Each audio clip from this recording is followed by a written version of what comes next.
What if, instead of your private stash, you found a simple phone number, 1-800-662-HELP? What would you do? Would you stop and give it some thought? Would you make the call? The truth is, all drug use comes with risk. Before those risks become real, before drugs turn your life upside down, before drugs take their toll on you and your family, know that there is help. You can quit. If you or someone you love is struggling with drug use or prescription drug misuse, call 1-800-662-HELP for 24-hour free and confidential information and treatment referral, or go to samhsa.gov/thereishelp. You've got advanced prostate cancer, but you're not waiting around. You want straight talk, the facts about Orgovix. Orgovix Relugolix 120 milligram prescription tablets is a treatment for adults with advanced prostate cancer. Fact: Orgovix is a different kind of androgen deprivation therapy treatment, a pill, not an injection. Orgovix may cause serious side effects, including a heart condition called QT prolongation. Tell your doctor right away if you feel dizzy, faint, have a racing or pounding heart, or chest pain. Orgovix can cause harm to an unborn baby or miscarriage. Use birth control during treatment and for 2 weeks after Orgovix treatment. The most common side effects include hot flushes, increased blood sugar and blood fat levels, muscle and joint pain, decreased blood hemoglobin levels, increased liver enzymes, tiredness, constipation, and diarrhea. Other side effects include weight gain, decreased sex drive, and erectile function problems. Orgovix may cause infertility. Talk to your doctor if infertility is a concern for you. Go with Orgovix. Ask your doctor. For more facts, visit gowiththefacts.com. From the Ingles Studios, this is ESPN Asheville, WPEK, W225CJ Fairview, WMXF Waynesville, and iHeart Radio Station. Sports Center. I'm Christine Lisi. Game 2 ALDS, the Guardians were down 2-0 early. They've rallied, now tied at 2 with the Yankees. Game in the top of the 6th. New York slugger Aaron Judge so far today 0 for 3 with 3 strikeouts. Hall of Fame reliever and 1979 Cy Young winner Bruce Sutter has died at the age of 69. He was recently diagnosed with cancer and died last night in hospice. Some venting from quarterback Justin Fields last night after he and the Bears dropped their 3rd straight game. He said he's tired of almost... Hey, it's Ariel, and I have sat... Well, maybe you've been... Over the years... PhD, wait. I have... If you have thought about...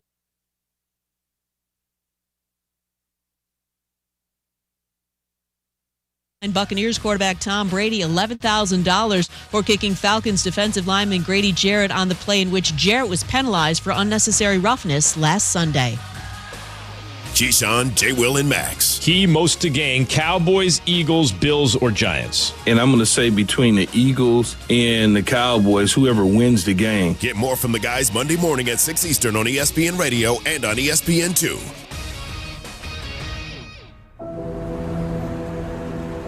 In the heart of Beer City, USA. 2 men, 1 journey to create a sports show unlike any other. Unfiltered, raw, and honest. One of them played a soccer goalie opposite Ben Stiller. The other once scored 6 points on Steph Curry.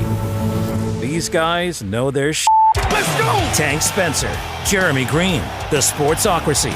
Presented by Ingles Supermarkets. Low prices, love the savings. And Fred Anderson Nissan of Asheville.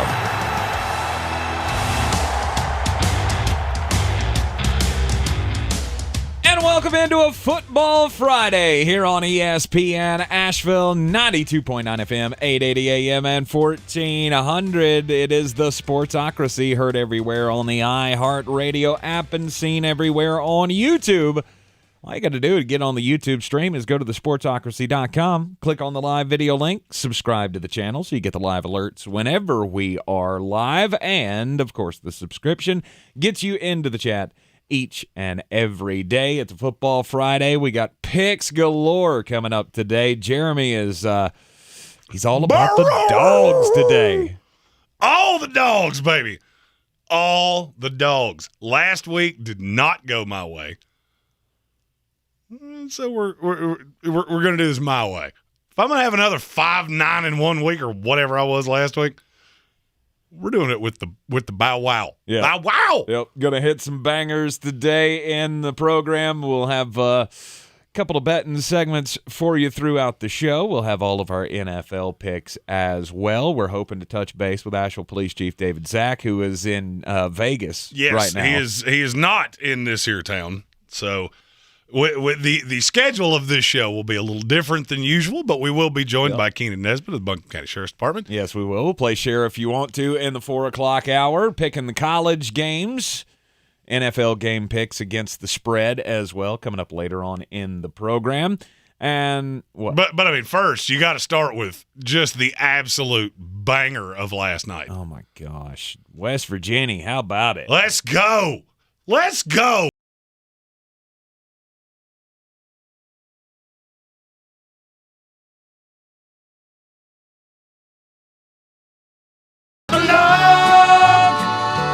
West Virginia beating Baylor 47 domestic lights. Jeremy got toasted last night as he was toasting his Mountaineers, winning the Big 12 showdown with Baylor. My, how the mighty have fallen. Oh boy, I'm telling you right now, I was I got after it. I'm not gonna lie to you, I'm a little worse for the wear today. And I put that right at the feet of Neil Brown. But good win. Let's go, boys. Yeah. Let's go, boys. Yeah, West Virginia coming out victorious last night. It was the only football worth watching. Oh, yeah. I mean, that other game, that was an assault on your eyeballs. Gosh. I mean, this is 2 Thursday night games in a row. And I have – look, this is not that hard.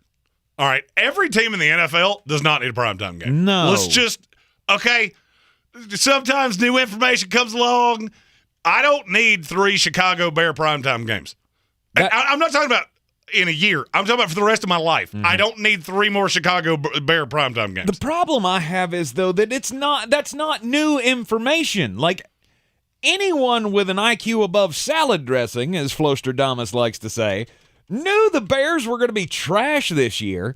Why in the hell do we have 3 primetime games with the Bears in the first 7 weeks of the season? Because we have to be fair. It's not fair if we don't put every team on primetime. Yeah, it's fair. It's fine. Yeah, you know what I need in primetime? Buffalo Bills, Kansas City Chiefs. Teams that, I don't know, could score. Mm-hmm. Could score. Do you realize in the last 9 quarters of Thursday Night Football, we have a touchdown? Mm-hmm. Last night was awful. Absolutely awful. It was near as bad as the Colts-Broncos game from last week. If I wanted to spend my Thursday nights watching people with absolutely no ability or idea of how to score, I'd take my friends to a bar. The other thing I don't understand about it is the NFL schedule makers, whoever it is behind closed doors, making the decisions on who's going to play on Thursday, Sunday, and Monday nights. You had a new entity come in this year in Amazon, who paid $100 billion or whatever it was to have this Thursday night package, and you saddled them with the 2 worst games of the last 10 years in the NFL in back-to-back weeks. Awful. By the way, there were 2 touchdowns. I forgot. I forgot Dante Pettis scored. Oh, yeah. By the way, Brian Robinson, anytime touchdown scorer. You're welcome. That Carson Wentz thing? He didn't mean to. Sorry. Oh, that was always happening. He didn't mean to. If Washington got in the end zone, it was going to be Brian Robinson. That could have been a pick 6, nobody in sight, and they'd have laid down at the 1-yard line to make sure Brian Robinson was the one that got in the end zone. You're the narrative guy, not me. But look, the NFL is better than any professional league. This was funny a week ago. All right, it was funny that you had the Broncos and the Colts. That was at least a game that you could look at and go, I tangibly understand why you would ask somebody to watch this. Mm-hmm. Last night was eye bleach. That was, as a matter of fact, eye bleach is not even, that's not even enough. That was Kathy Bates adult film. That was horror awful. And you can't keep asking people to watch this. No. If you want to keep talking about how your product is better than anybody else, and it is, You can't say, well, everybody has to play in primetime and start the first 3 weeks of us, first 3 times in the first 6 weeks of the season with the Chicago Bears. Mm-hmm. Yeah. Bears fans didn't even want to watch that. I was sitting at the Village Porch last night watching this game and West Virginia, which was getting way more of my attention. There was a Bears fan sitting beside me who I swear to you, I don't think I've ever seen a more sadness on a face in my life of just, this is where we're at now, of our quarterback can't do the most basic tenet of playing quarterback.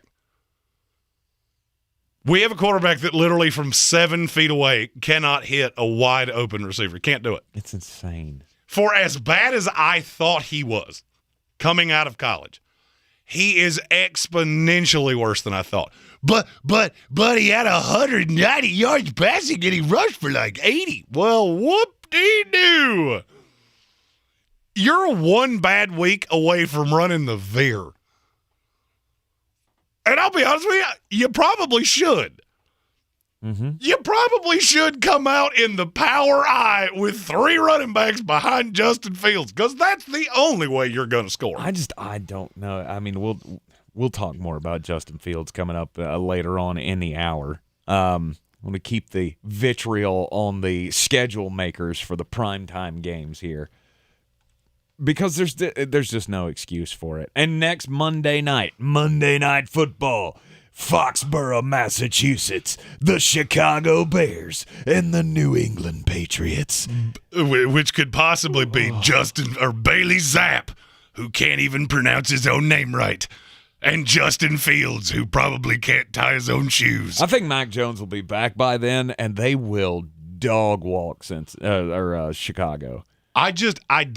Look, I get trying to grow the NFL into the common fan, the fan that's not like us, that lives and breathes and eats and sleeps this. I understand that. That's not what you're doing here. All right, this fairness thing is absurd. And I'm going to revert to Major League Baseball here. In your limited opportunities to get primetime games, do you think you're going Oakland A's and Pittsburgh Pirates? No, because anybody that would watch that either has a gambling problem or hates themselves. This is not that hard. So when we do this next year, please, for the love of all that's good and holy, whoever picks these games, we don't need the Bears. We don't need the Bears. We don't need the Texans. There's a slew of other teams. We don't need that. Mm-hmm. We do not need any more of that. No. I mean, I'm just looking ahead at the upcoming schedule, and I can understand almost every other game that's on the schedule. It may not look good now. Are you talking about for Thursday Night Football? Or just primetime in general? Primetime games in general.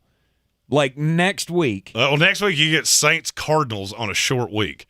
Which that made sense in the offseason of these are 2 teams that we feel like are going to be good. The New Orleans. Unless there's a mouse in your pocket, there's no we here. Because I've hated the Cardinals for a I know minute. You have. I'm not talking about you necessarily. I'm saying the football community. Like at least the Arizona Cardinals are an interesting team.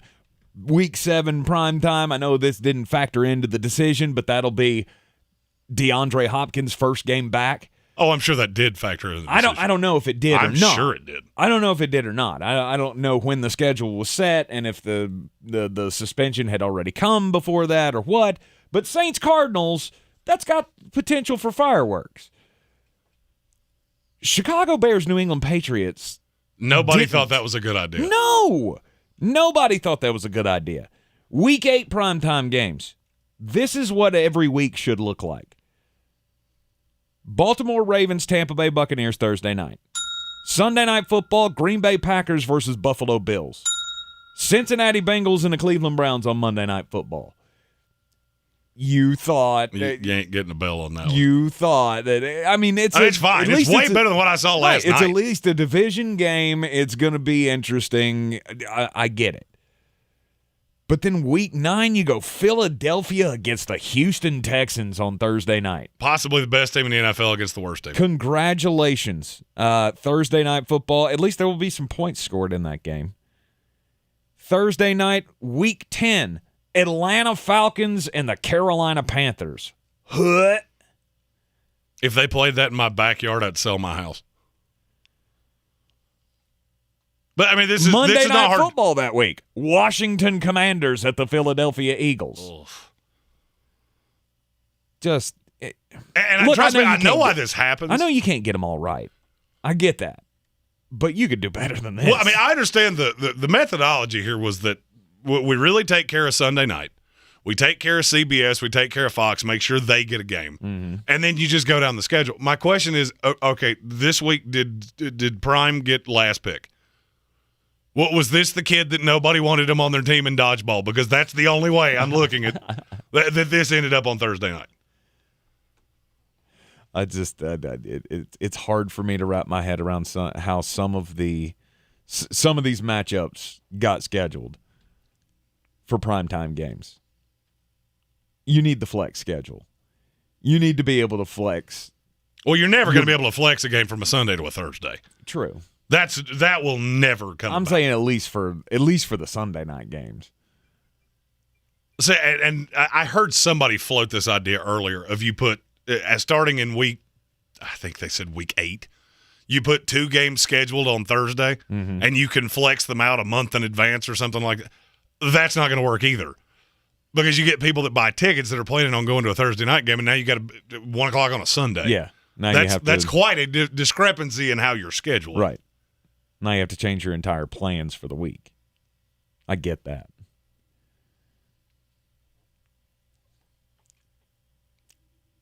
Most of the primetime games are fine. But this has been two brutal ones in a row. It's been a tsunami of suckitude for the last 2 weeks. Oh yeah, last night was special. And there's 2 teams. You have categoric problems. Mm-hmm.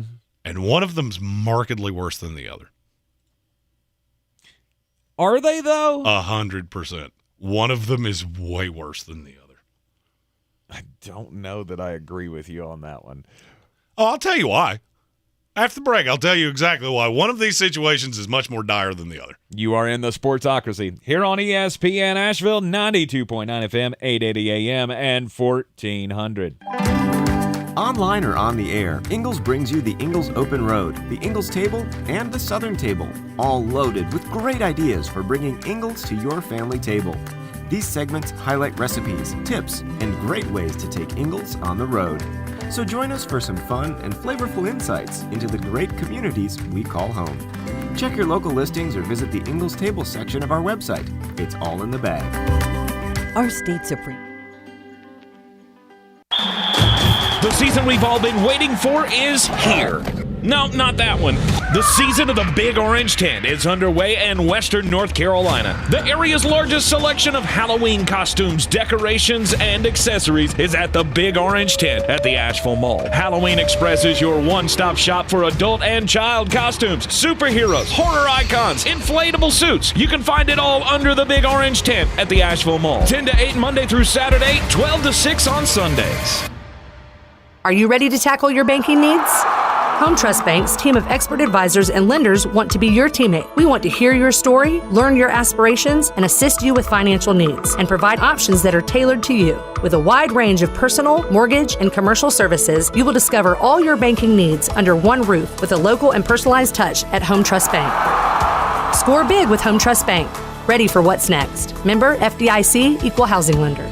Since man created roads, they've been looking for ways to get off-road and vehicles to take them there. That's where Outlaw Off-Road comes in. A premier off-road center for Jeeps, trucks, and SUVs with a complete lineup of off-road and overland services, including maintenance and repair to make your vehicle all that it can be. Check out their location right here in Western North Carolina at 85 Avery Creek Road. Call them today at 828-974-8480 or visit them on the web at theoutlawoffroad.com. You've got advanced prostate cancer, but you're not waiting around. You want straight talk to facts about Orgovyx. Orgovyx Relugolix 120 milligram prescription tablets is a treatment for adults with advanced prostate cancer. Fact: Orgovyx is a different kind of androgen deprivation therapy treatment, a pill, not an injection. Orgovyx may cause serious side effects, including a heart condition called QT prolongation. Tell your doctor right away if you feel dizzy, faint, have a racing or pounding heart, or chest pain. Orgovix can cause harm to an unborn baby or miscarriage. Use birth control during treatment and for 2 weeks after Orgovix treatment. The most common side effects include hot flushes, increased blood sugar and blood fat levels, muscle and joint pain, decreased blood hemoglobin levels, increased liver enzymes, tiredness, constipation, and diarrhea. Other side effects include weight gain, decreased sex drive, and erectile function problems. Orgovix may cause infertility. Talk to your doctor if infertility is a concern for you. Go with Orgovix. Ask your doctor. For more facts, visit gowiththefacts.com.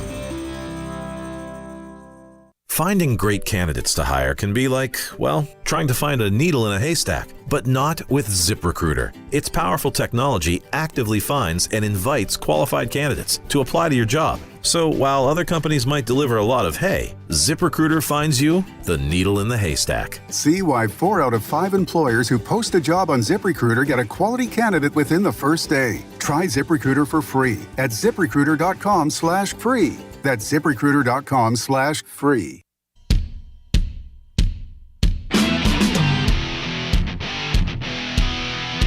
The Sportsocracy. Ice up, son. Ice up. Thursday night football last night. The Washington Commanders reigned victorious 12-7 over the Chicago Bears. It was like a car wreck. I felt like one of those people driving down the road that inexplicably just has to slow down to see if I could see a dead body. Like, I've never understood why people do that.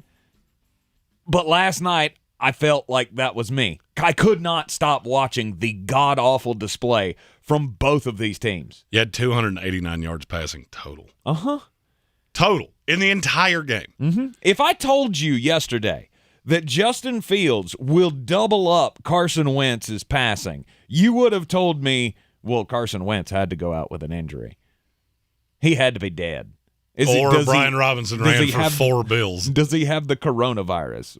What is happening? Carson Wentz was god-awful. Mm-hmm. Justin Fields was awful as well. Justin Fields is awful. Yes, he is. And that is why I would argue the Chicago Bears are the most listless franchise in all sports. Mm-hmm. You're in the worst shape of any team I have ever seen. Because you're stuck here. This is not Josh Rosen where we took a guy in the top 10 and a year later, we could just tap out on him. Nah, dog. Yeah. You gave up 2 ones to get him. And just out of curiosity, do you know who the 3 players that went directly after that pick, do you know who they were? Who were they? Drake London, Charles Cross, and Garrett Wilson. Congratulations. Wonderful. For a quarterback that, by the way, would have fallen right in your lap anyway. I fully believe. Do you remember when Eli Manning came into the league and he looked at the Chargers and went, I'm not doing that. Wait, that was the wrong draft, wasn't it? What? Justin Fields didn't get drafted this year. No, I'm talking about the pick they gave up. Oh, the pick they gave up. Okay. Yeah, the pick wound up being Evan Neal, but he's been dog water. Yeah, okay. He didn't really substantiate my claim there. I thought it was my bad. Signals crossed. Continue. Yeah. That's what you gave up to get him. Yes. That's 2 franchise wide receivers and one of the best young left tackles in the NFL. Mm-hmm. Congratulations. To get a quarterback that, by the way, I said this on draft night, it's never changed. Nobody wanted him anyway. Mm-hmm. You could have sat right where you were and taken this train wreck of a quarterback that you have. Now you're stuck with him.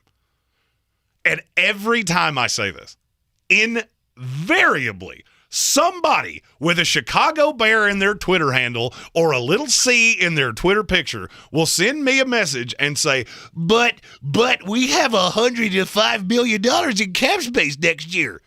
And nobody wants to play there. And you'd have to give it all to anybody with any options for them to come play for you. Mm-hmm.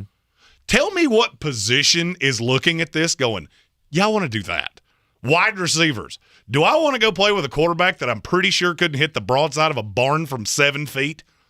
If I'm an offensive tackle, do I want to be the guy that's tasked with my grade being with the quarterback that holds the ball 3 times too long? Do I want to be the running back that sees 8-man boxes because nobody's scared of what we're doing here? Now, conversely, defensively, do I want to be on a defensive unit where my quarterback is constantly keeping me on the field, cannot convert first downs, has the worst situational awareness I've ever seen, Oh, and by the way, you have a brand new coach and a brand new GM that you can't tap out on. This is what they inherited this. They did not draft this dumpster fire. They did not draft this dumpster fire. And I will be honest with you. Ryan Pace, this is the scarlet scourge on you. You will never get over this. No. Because this was so predictable. You know how I know it was so predictable? Because you predicted it. Because I predictable it.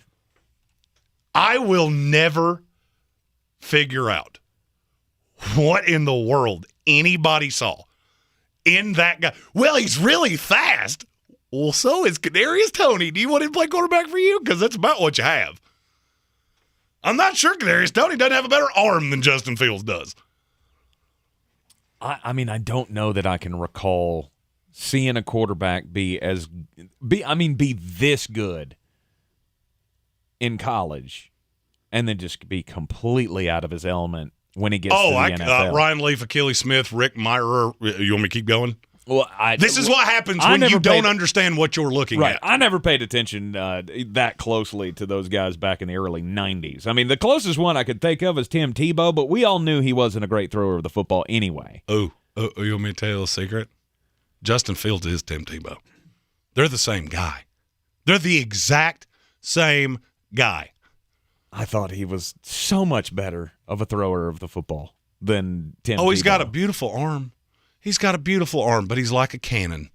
There's really no telling where it's going to go when I light the fuse. Mm-hmm. It might go a long way, but it's probably not going to be anywhere near where I was aiming. Right. That's what he is. I mean, it was amazing just to watch last night and hear the broadcasters, hear Kirk Herbstreit like choke back laughter when he breaks down a Justin Fields play of, well, he just has to get the ball out of his hands.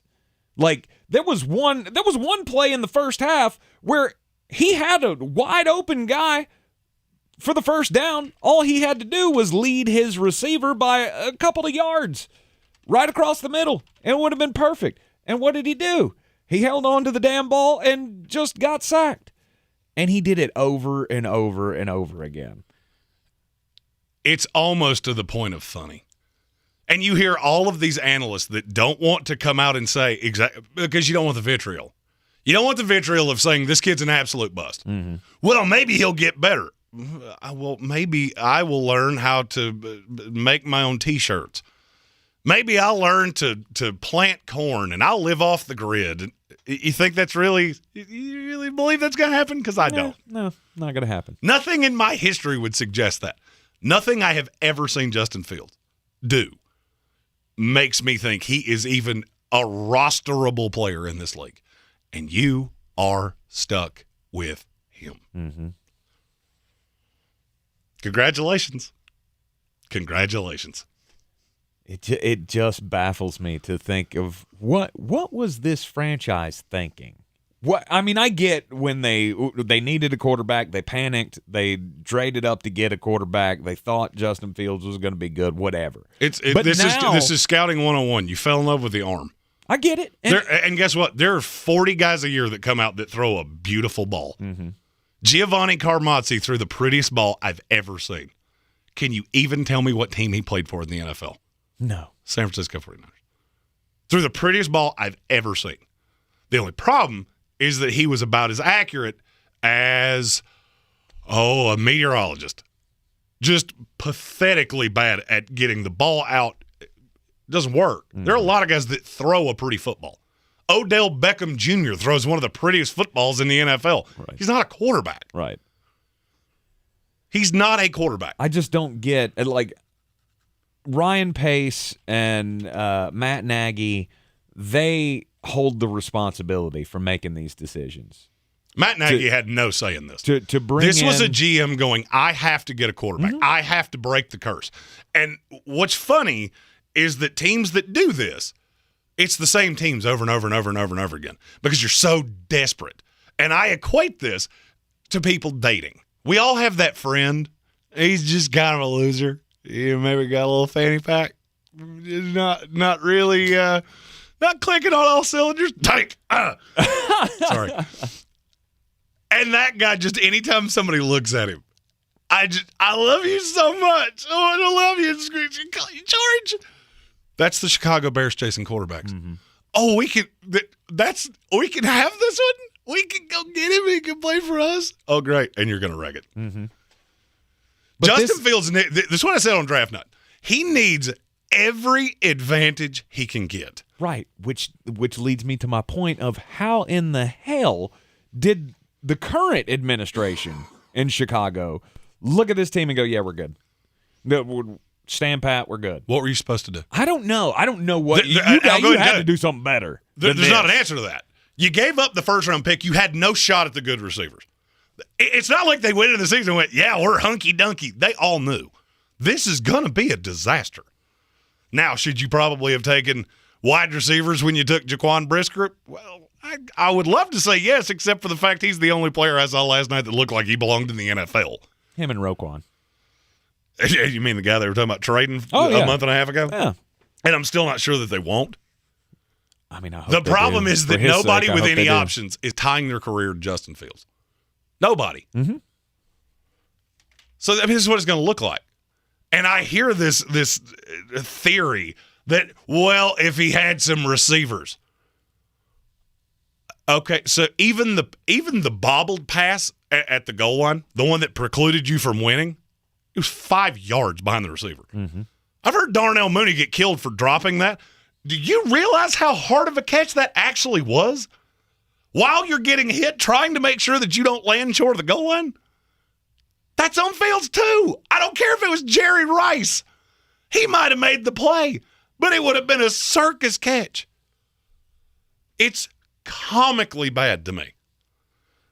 Now, the team on the other end of the ledger, that's not good either, but there's hope. Let's get just a bit outside. Boy, you must be outside your mind. The Sportsocracy. Just a bit outside. He tried the corner and missed. All right, last Sunday in the Atlanta Falcons Tampa Bay Buccaneers game, we all lost our minds about the roughing the passer call against Grady Jarrett. Yes, myself included. Absolutely awful call. Don't know where the hell that came from. What Jerome Boger was looking at, absolutely dumb. Now, the NFL has levied a fine in said situation, and it's against the Tampa Bay Buccaneers quarterback Tom Brady. Thomas Edward Brady. Oh, yeah. Mr. Four First Names has been fined $11,139 for attempting to kick Grady Jarrett after he got flipped onto his back with the sack. We've seen Tom do this before. We've seen a lot of players do this before. Not the first time. In fact, not the first time that Tom has been fined for said action. He actually got fined $10,000 about 10 years ago for doing it to Ed Reed after Ed Reed sacked him and he kicked his foot up trying to get some. I don't know. Is that a knee-jerk reaction of just, I don't know what to do, so I'm just going to try to kick you? Like, what are you? You're better. Come on. We're better than this, aren't we? Urban Meyer and Tom Brady, two people that like to kick. And Matt LaFleur. You got to remember. He loves to kick in the playoffs. Tom Brady fined for trying to kick Grady Jarrett. And, that's makes it all better, doesn't it? Oh, yeah, I'm sure Atlanta's going, better. That $11,000 fine makes us feel so much better about the fact that we got absolutely hosed. And they did. They absolutely got hosed. I often say into this here microphone, I'm not a movie guy. No, I don't watch movies. We know that. All right. It's the Space Bears don't do it for me. Gold trash cans, beeping vacuum cleaners, Seacrest out. Mm-hmm. There is a movie coming that I will be present and accounted for. Day one. Okay. They're making a biopic of one Mr. John Daly. No way. 100% above the line, which is, I guess, a magazine that does movie things. Okay. Has said Jonah Hill is set to both produce and star in the biopic about Mr. Daly. Hot. I have never been so excited for a movie in my entire life. First of all, have you seen Jonah Hill lately? No. Jonah Hill looks like he went on a vacation and had a midlife crisis. His hair is as long as mine. Okay. It is bleach blonde. And he looks like he spends about half his time in a tanning bed. That's gross. He is an interesting-looking cat at this point. But the more I'm thinking about it, the more I'm going, I could see you looking like John Daly by the time this is all said and done. I mean, oh yeah, that's gross. Oh yeah, that's Jeremy midlife crisis right there. But 100%, he could definitely pull off John Daly. Yeah, that's Jeremy midlife crisis. It absolutely is. With you're wearing the Miami Vice suit, gross, and you're the button-up shirt without a tie, and you just leave it open so the. I swear to God, Jonah Hill's weight fluctuates more than Oprah Winfrey's. What? At Sports Tank ESPN. Yep. You can. That wasn't me. I need that to be very clear. Oh, that was my own. I'm ringing my own bell on that one. I would have said as much as yours, but that's because I'm a jerk. Hey, that's not true. Yeah, yours hasn't fluctuated at all. That's right. That's right. Thanks. Well, I mean, it has fluctuated. It came down. Oh, it came down. Stayed there. It ain't going back up. I can tell you that much. I'm actually going to ride roller coasters again tomorrow. It's gonna be fun. Gonna be fun. Lots of things that I can do now. That I've lost 90 pounds with the PhD weight loss program. They have helped me become a slimmer Tank Spencer, a version of myself that I never thought would have existed before. I've always lived my life as the fat kid. I've always been the biggest guy in the room. I mean, not tall, but big. And now that my girth has shrunk down. There's that word again. But now that I am a smaller Tank Spencer, I feel so much better 90 pounds down. Before I got on PhD, my weight had fluctuated to the highest it had been in a long time. I've always been reasonably athletic, but I'm also very lazy. Fast food was easier, and that's what I chose to do, so I had ballooned up. Then I started on PhD. Now, less than a year later, I'm back to my high school weight. I'm wearing extra large clothes for the first time, I think, since I was in high school. And it's all thanks to the planning program of PhD Weight Loss. If you have health problems because of your obesity, high blood pressure and gout and diabetes and pre-diabetes, all these things, PhD can help you find a solution for that. Help you cut the weight, and you'll be as happy as I am today. Go to myphdweightloss.com. myphdweightloss.com.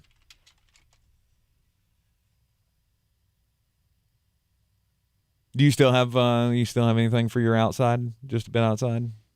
I already told it. I know. I didn't know if you had a follow up there. You led me right into the live read, and I thought, hey, that was kind of the point. Yeah. You're the traffic controller here. Sportsocracy here on ESPN. I just want to make sure that you got all of your little ribbons tied into a bow there for your John Daly story. There's a mountain coming up. Land the plane, Captain Girth. Let's go. All right, we'll talk about the Washington Commanders when we come back. This is your Exergen Temporal Scanner weather forecast on ESPN Asheville. Pleasant fall weather ahead for the weekend with milder temperatures. Partly cloudy skies for us here tonight. Temperatures drop down into the low 40s. Mix of clouds and sunshine for us tomorrow. Temperatures tomorrow afternoon into the mid-70s with a light west breeze. Mix of clouds and sunshine Sunday mid-70s. Showers, even rumbles of thunder Sunday night. Much colder air due in for next week. I'm meteorologist Ken Boone from the Weather Channel. This report is sponsored by Bojangles. It's bow time. It's bow time. How do you like your steak? How about country? Because at Bojangles, fine dining means thick, hearty country fried steak. And right now, get 2 steak biscuits for $5. It's bow time. Have you ever felt depressed about work, only to have your dad be like, "Why are you so down?" So you told him you hate your job, and he said, "Well, you better talk yourself out of it." And then you thought, I love to talk. I could host a podcast. And then you went to Spreaker from iHeart and started a podcast and got good at it, then monetized it, then quit your boring job, then told your dad, "Thanks for the advice." And he was like, "Well, that's not what I meant, and I don't understand what a podcast is, but you seem happy, so that's great, kiddo." You ever do that? Well, you could. At Spreaker.com. That's Spreaker. Ask your dad. You actually don't.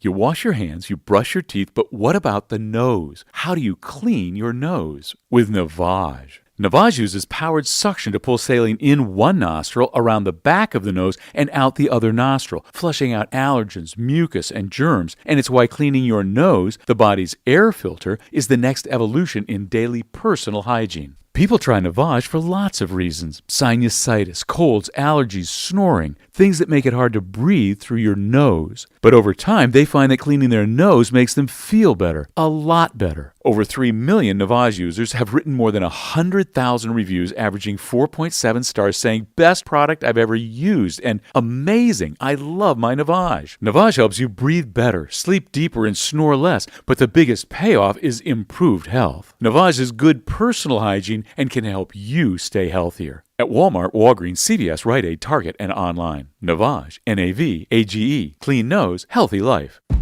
At Ingles, whether we're celebrating Friday night rivals, televising college basketball games, bringing the Fan Fest to semi-pro soccer, or taking you out to the ball game at your minor league park, it's all in the bag. Ingles, low prices, love the savings. When I finally drove the old car into the grave, I knew there was only one place I was going to go. Fred Anderson Nissan of Asheville, home of the family plan. And yes, they treat you like family. I went in, told them what I was looking for, told them my budget, and in no time, I was signing the paperwork on my certified pre-owned vehicle. They have the area's largest selection on quality pre-owned vehicles and certified Nissans. They go through a 167-point inspection, so you know it's not going to let you down. They gave me the Carfax report, so I know the history of my vehicle. And the Fred Anderson family plan gives me things like oil changes and car washes and loaner cars if I have to have major work done on the car in the future. For me, buying a car has always been an intimidating thought. But the folks at Fred Anderson Nissan of Asheville made it super easy. Don't be like me. Don't wait till the last minute to get a deal done. Go to AndersonNissan.com or stop by the showroom at 629 Brevard Road. And don't forget to mention we sent you from the Sportsocracy and get a $250 bonus on your trade-in at Fred Anderson Nissan of Asheville. The Sportsocracy. You two are just dumber than a bag of hammers.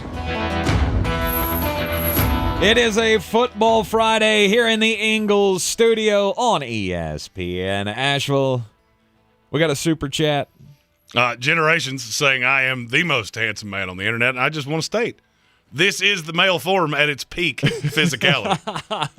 I am not going to lie. After last night, there was not really much effort put into the appearance today. I'm in the chair, and that is about the best I got. My hair is as wild as it could possibly be. It's got a lot of bounce to it. Do you use Head and Shoulders for that? Or Come on now. I use a much more expensive shampoo than that. You know that. I don't know what kind of shampoo you guava use. Extract. And does it really? Oh, yeah. Ugh. Oh, yeah. I spend a lot to look this trashy. Okay. There's no ain't no Pantene Pro V happening here. Use a little rainwater extra. Oh yeah, it's good. It's good. Rainwater extract. Oh yeah. What is that? Water? Oh, well, a fun game. What is rainwater extract? One of the most fun games I think we could possibly play is to take a picture of my shower and go, what if this belongs to Amy and what if this belongs to Jeremy? Oh, and if anybody gets more than 30% of it right, you might be a stalker, because that's the way you could know. How many shelves do you have in your shower? 7. Oh, my gosh. No way. 100%. I have a full shelf on the right side, and there's one that hangs off the shower head. Wow. And they're all full. I'm sure they are. And more of it's mine than I am proud to admit. It's one of those scenarios where I go, thank God I don't have hair. I don't have to worry about that. I got a bar of soap. And move on. Yeah, tank, shampoo, body wash, and toothpaste all come in the same bottle. The Washington Commanders are bad at football. And we were talking about this game yesterday, and you kept saying, oh, Washington's just going to spank the Chicago Bears. They're not good either, Jeremy. No, they're not good, but they're gooder than the Chicago Bears. I mean, not by much. Every team in the NFL is gooder than the Chicago Bears. And I'm going to keep saying that because that is the best way you could describe any team that plays Chicago. Mm-hmm. But here's the thing. If you're Washington, you're not tied to anything. You have a lot of good young talent. I feel like there's one cataclysmic problem in Washington, and it bore itself out the minute this game was over. And his name is Ronald Rivera. Oh, let's take a listen to what Ron had to say on the post game here. I hope that's censored because there's a lot of it is. It really has. You lose 4 games in a row, and everybody wants to get you, just get on you. And they've played their asses off. They have. They play their asses off for everybody. They come out and they show up. They work hard. All right. They don't complain. Okay. They hear all this stuff and they got to deal with it. I get that. And I respect them for that because they're resilient. They come back. Everybody keeps wanting to say, I didn't want anything to do with Carson. Well, I'm the guy that pulled out the sheets of paper, that looked at the analytics, that watched the tape in the freaking when we were at Indianapolis. Okay. And that's what pisses me off. Because the young man doesn't deserve to have that all the time. I'm sorry, I'm done. And then he just walks off. Like, hey, Ron, how about when somebody asks you next time what's the difference between your team and the rest of the teams in the NFC East, you don't go quarterback. You brought that on yourself. As anybody as somebody that's been married more than once and has not necessarily been good at it, that was the definition of the I'm fine. No. You started this fight, and you don't get to just walk off now. And I love how Ron also didn't want to speak it into existence. Did you notice that part where he goes in, you lose 4 games in a row, and everybody wants to talk about how you should be he almost said how I should be fired, but he didn't want to speak it into existence just for the sheer thought that I might not get back on the plane if I say this. What did he think Daniel Snyder would hear him say the word fired and went, fire him? Well, I never even thought of that. Exactly. I could just fire him. And he should. He should. Everyone involved in that game last night should just be fired. Just Jack DMP Del Rio. Fired. Jack Del Rio, why does he always look like he's 11 domestic lights in? He has that Mike Zimmer, my face is very windblown, no matter what the temperature is. That's a poorly coached team. I would drink heavily if I had to be a part of that team. Oh, absolutely. Oh, I mean that's a hater and a bourbon in the morning kind of job. No doubt. That's one of those where you sit there in your robe on the patio just going, what am I doing with my life? Right, that's John Daly living if I ever saw it. B. Malik asked in the comments, is Ron Rivera the issue? I absolutely think so. Yes. This team is too talented to be this bad. Mm-hmm. And if you don't believe me, ask yourself a question. Take the 15 most talented players that were on the field last night. How many of them were wearing orange? 2. I got to 4. Okay. And it was not easy to do. It was not easy to do. So you had David Montgomery. I kind of put the running backs together because I think they're kind of the same guy. So Montgomery and Herbert, Roquan Smith. And they look so much better because Fields is a threat to run. Those two will be good for fantasy. I don't necessarily think they're great players. Mm-hmm. They're great talents. Mm-hmm.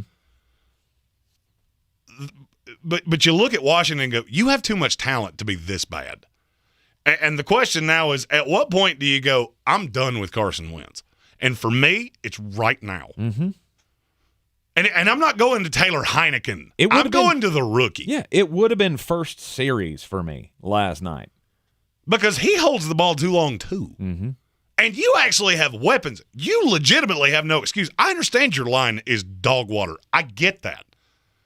I also don't really understand why now Brian Robinson's back, which means Antonio Gibson is cast away. Because Ron Rivera is an idiot, and so is Scott Turner. And so is Jack Del Rio. I'm going to keep saying that Jack Del Rio has officially become my public enemy number 1 in Washington. Sure, throw him in there as well. This is an awful retread head coaching or just coaching tree that they have with the Washington Commanders. And I don't know what it is. I don't know what it is about this front office, ownership, whatever, that can't see it. That can't it's see a this dysfunctional front office. It's a dysfunctional front office. Mm-hmm. And the bad thing is, as long as the owner is in place, this is never going to be as attractive of a job as it should be. Mm-hmm. Everybody, when Ron Rivera took this job, a lot of people talked about, he was such a salt commodity. I got news for you. No, he wasn't. No, he's beloved here because he brought you the highest of the highs. But across the league, he's very well respected, but there's a lot of, and he does some weird things in game. But we all did agree at the time that if you want to try to set a culture, Ron Rivera is a good choice. But after you've seen it, and after it has just gone downhill for the last 3 years, Ron, you need to go back to doing DC stuff. Like, he'll never go back to being a coordinator. I don't know. I do know. He will never go back to being a coordinator. Once you've been a head coach this long, you're not sliding back down the. And I guess that's true. Somebody may throw a stupid amount of money at him, but you look at how listless this is. Maybe he can take the Nebraska job. That's going to Dave Aranda. Of course. You look at how listless this is, and it really just reaffirms to me that there is no doubt I would never hire a defensive coach. Ever, because you have nowhere to turn. And just think about it this way. If you had hired, back several years ago, if you had hired one of these young little hotshot offensive coordinators and things weren't going well, you would at least have belief that the system was in place for the offense. They don't have anywhere to turn. If you fire Ron now, who do you promote? Jack Del Rio, who I blame more than I blame Rivera? Scott Turner's, whose offense looks like it came out of a high school? You just don't have anywhere to turn. And the bad thing is, as long as Daniel Snyder's the one that owns this team, it's going to be hard to get anybody with options. Oh, yeah, and that was also part of the report that we talked about yesterday with the ownership of the group. Remember, the only reason that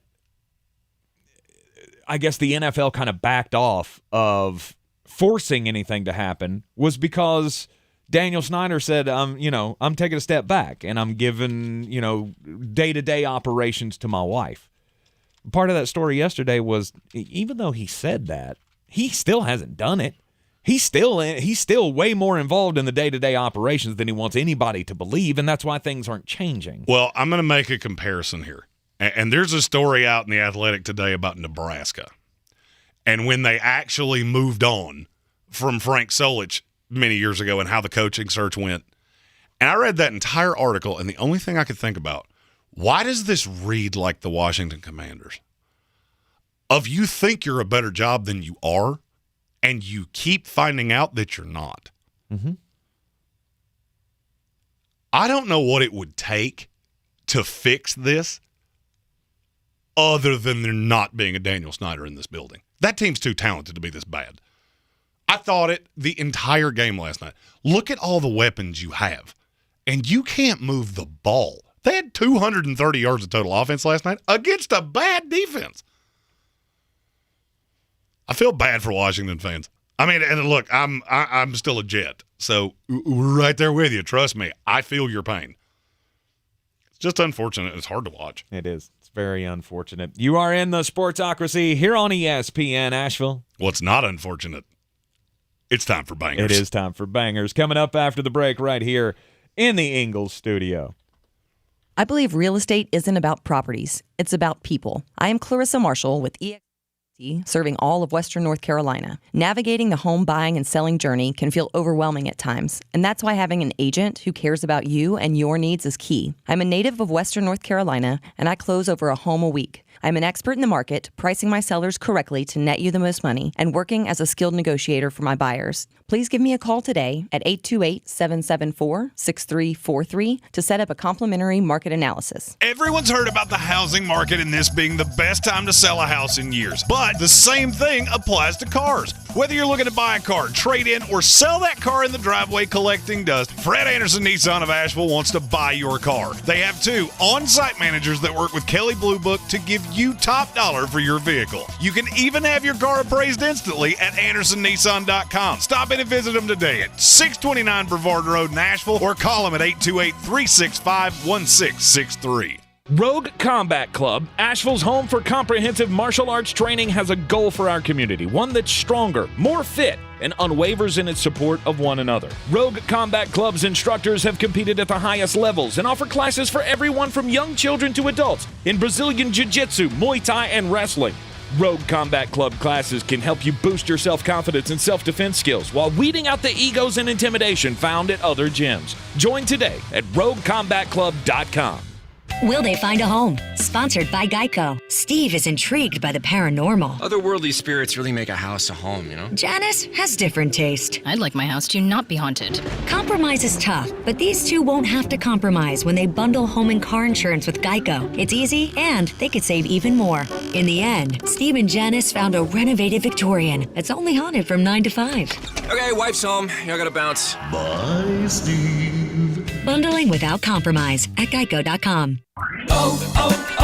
O'Reilly. Count on the professional parts people at O'Reilly Auto Parts to recommend the best products for your vehicle and budget. Get maximum cooling system performance for 10 years or 300,000 miles with Peak Long Life Universal Pre-Mixed Antifreeze and Coolant. Now just $3.99 after mail-in rebate. Limits apply. Stop by O'Reilly Auto Parts today or visit O'ReillyAuto.com.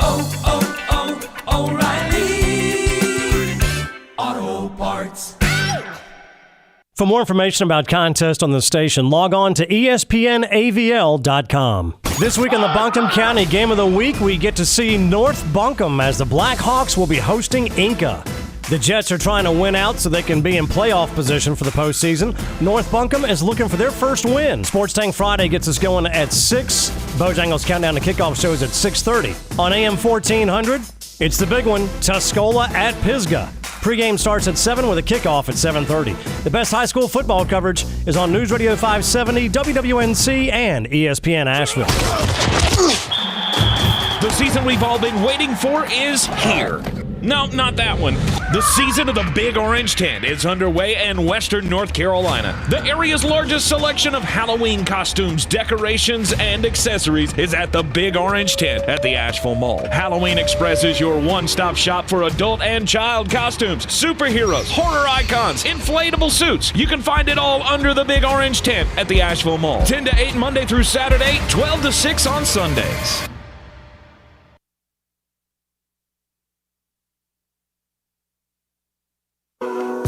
Coffee store closes on. Get them the money. Then when you get the money, you get the power. That watch costs more than your car. Then when you get the power, then you get the woman. Well, last week was not pretty, and that's putting it very nicely. So this week, we're getting back to basics. If you've done this for any period of time, you know that I'm a big fan of underdogs. I don't have any favorites, but I'll give them to you now. Wisconsin, 7-point favorite at Michigan State. This almost feels like it's baiting me. And this won't be the only time I say this over the course of the picks today. I'm not falling for it. Wisconsin with Jim Leonard looks completely different. The defense is really good. Michigan State's very listless. I don't care where this game is. If it was in Camp Randall, I'd like Wisconsin up to 17. Not enough points. Give me the Badgers minus the 7. Next, Florida is a 2.5-point favorite against LSU. This is an overreaction. I understand Florida's offense has looked inconsistent.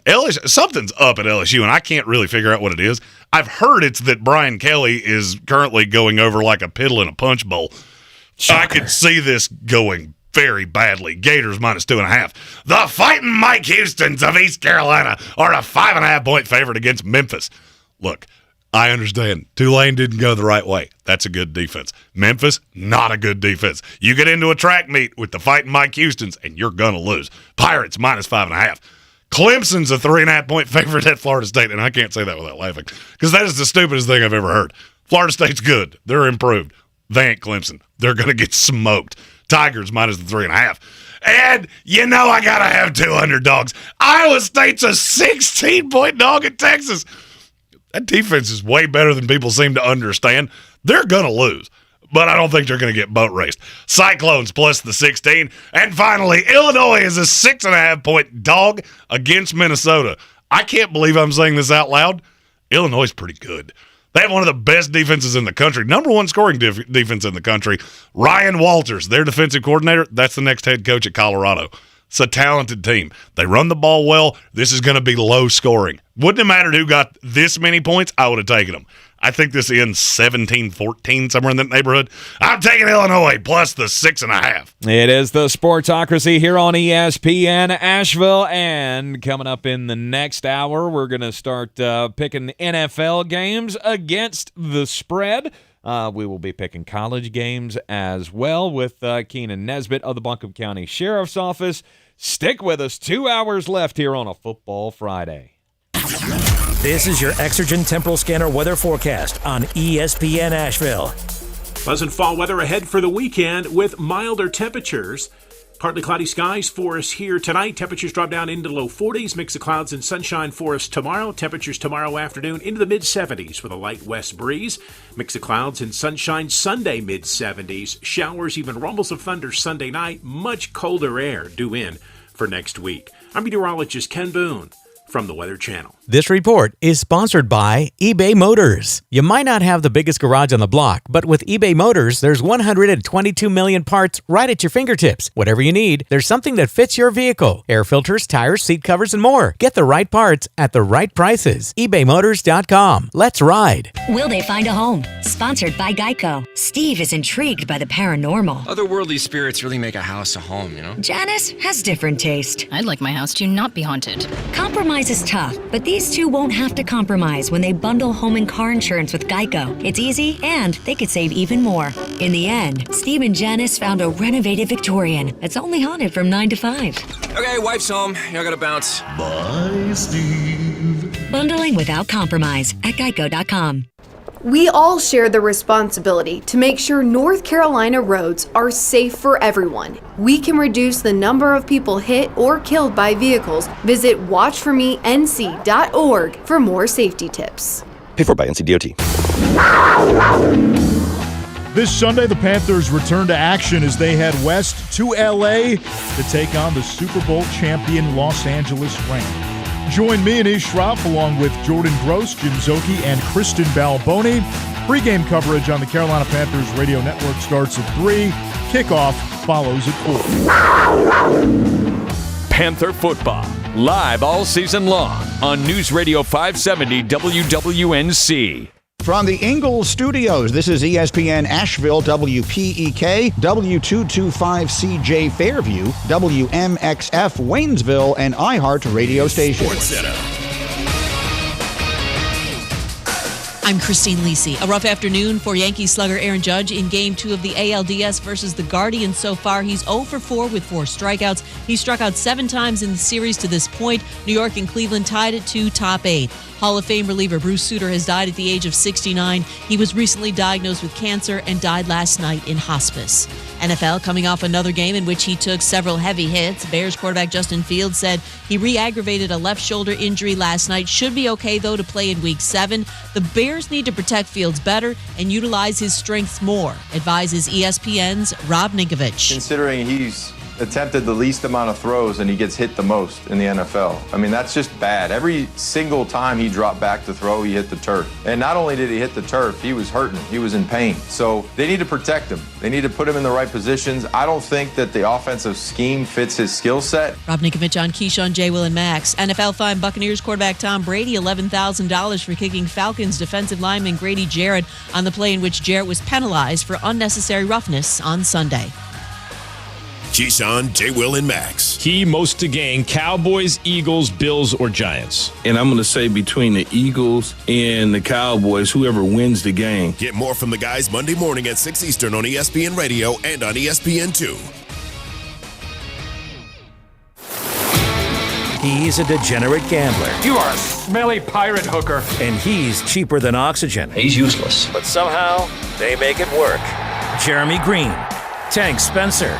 There's no holding back in the Sportsocracy. Presented by Ingles Supermarkets and Fred Anderson Nissan of Asheville. Welcome back into Football Friday here in the Ingles studio on ESPN Asheville. This is the Sportsocracy, heard everywhere on the iHeart Radio app, seen everywhere on YouTube. You want to get your comments addressed on the program, all you got to do is go to thesportsocracy.com, click on that live video link, hit the subscribe button on the YouTube channel. That'll get you into the chat. You can super chat us, and we'll highlight your comments, say funny things. Obviously, we'll give you a shout out on the program, and just have some fun with the rest of the House of Reprehensibles that are always there lurking in the YouTube comments each and every day. It's time for me to continue my reign of supremacy in the Beat the Chief segment.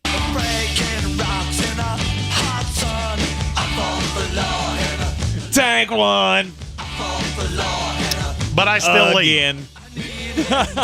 but Jeremy still has the season lead, a 1-game lead in Beat the Chief, brought to you by Clarissa Hyatt Zack of eXp Realty. Go to ClarissaSellsWNC.com. Now, Clarissa and Asheville Police Chief David Zack are in Las Vegas this week, so we don't, unfortunately, have David Zack with us in the studio as we normally do, but we have him in spirit. We do. And I have him in Notepad. That's right. We've got all of the Chiefs' picks so that we can continue to play Beat the Chief here. Last week was a good week for me. In fact, it was the best week any of us have had all season long. First time anyone has got to 9 correct picks in 1 week. I was 9-5 last week. Jeremy was 8-6. The Chief 7-7. So Chief and I are tied in second place. Behind nice Jeremy. Way of saying last. Well, I mean, because I'm up here all by myself. By a game. Don't want to be all by myself. It can all change this week.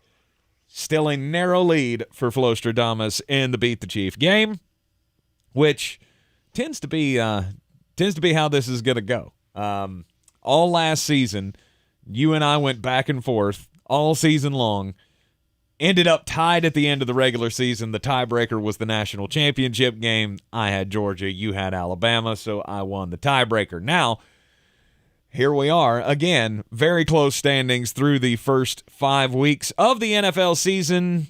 And for week 6, the first game to pick this week is my Tampa Bay Buccaneers against the Pittsburgh Steelers. Tampa Bay is a 10-point favorite. And now I'm ready. Now I'm ready to take my team covering the points because I don't believe in Pittsburgh at all. I don't believe they're going to be able to move the ball much. They'll have some success because, of course, Todd Bowles' defenses, they always let somebody else have some success. But I will, unlike last week when we all took the Atlanta Falcons plus the 10.5 against the Tampa Bay Buccaneers this week, I will be on my team to cover the double-digit spread. Asheville Police Chief David Zack agrees with you. You're both on the Tampa Bay Buccaneers. Okay. Now for me, I'm looking at a team on the road. It's giving a lot of points. Mm-hmm. And you know how I feel about points. You know how I feel about underdogs, and that's why I'm taking Tampa Bay. Yeah, thank you. Yeah. All right. But I will say, the betting numbers on this, 86% of the money, Pittsburgh Steelers. What? It's so many points to give on the road. It is. It's a lot of points. If they hadn't gotten just absolutely smoked by Buffalo, plus this is not a matchup that really lends to them. Mm-hmm. Because you get Minka. Yeah, Minka roams all over the place. And what does Tom Brady love doing to players like that?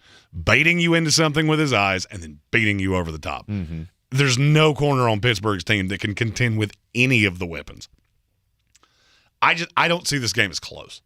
I don't care where they play it. I don't care if it's Pittsburgh, Tampa Bay, the Moon, at a Garth Brooks concert. I don't care where they play this. Good for you. It's just there is such a discrepancy in talent. Now, I will say this. For fantasy football purposes, I could easily see Kenny Pickett having a good week this week. I think he could put up some numbers on that bend, don't break, because there's so many weapons. Mm-hmm. Offenses, and this is why the betting number is so high on Pittsburgh.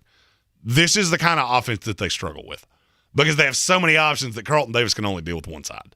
And so you overload George Pickens, you overload Deontay Johnson on the one side away from him. Pick and pop, just really know your spots. I do think Pickett probably gets got an interception at some point. Mm-hmm. And at some point, Tom's going to have that week.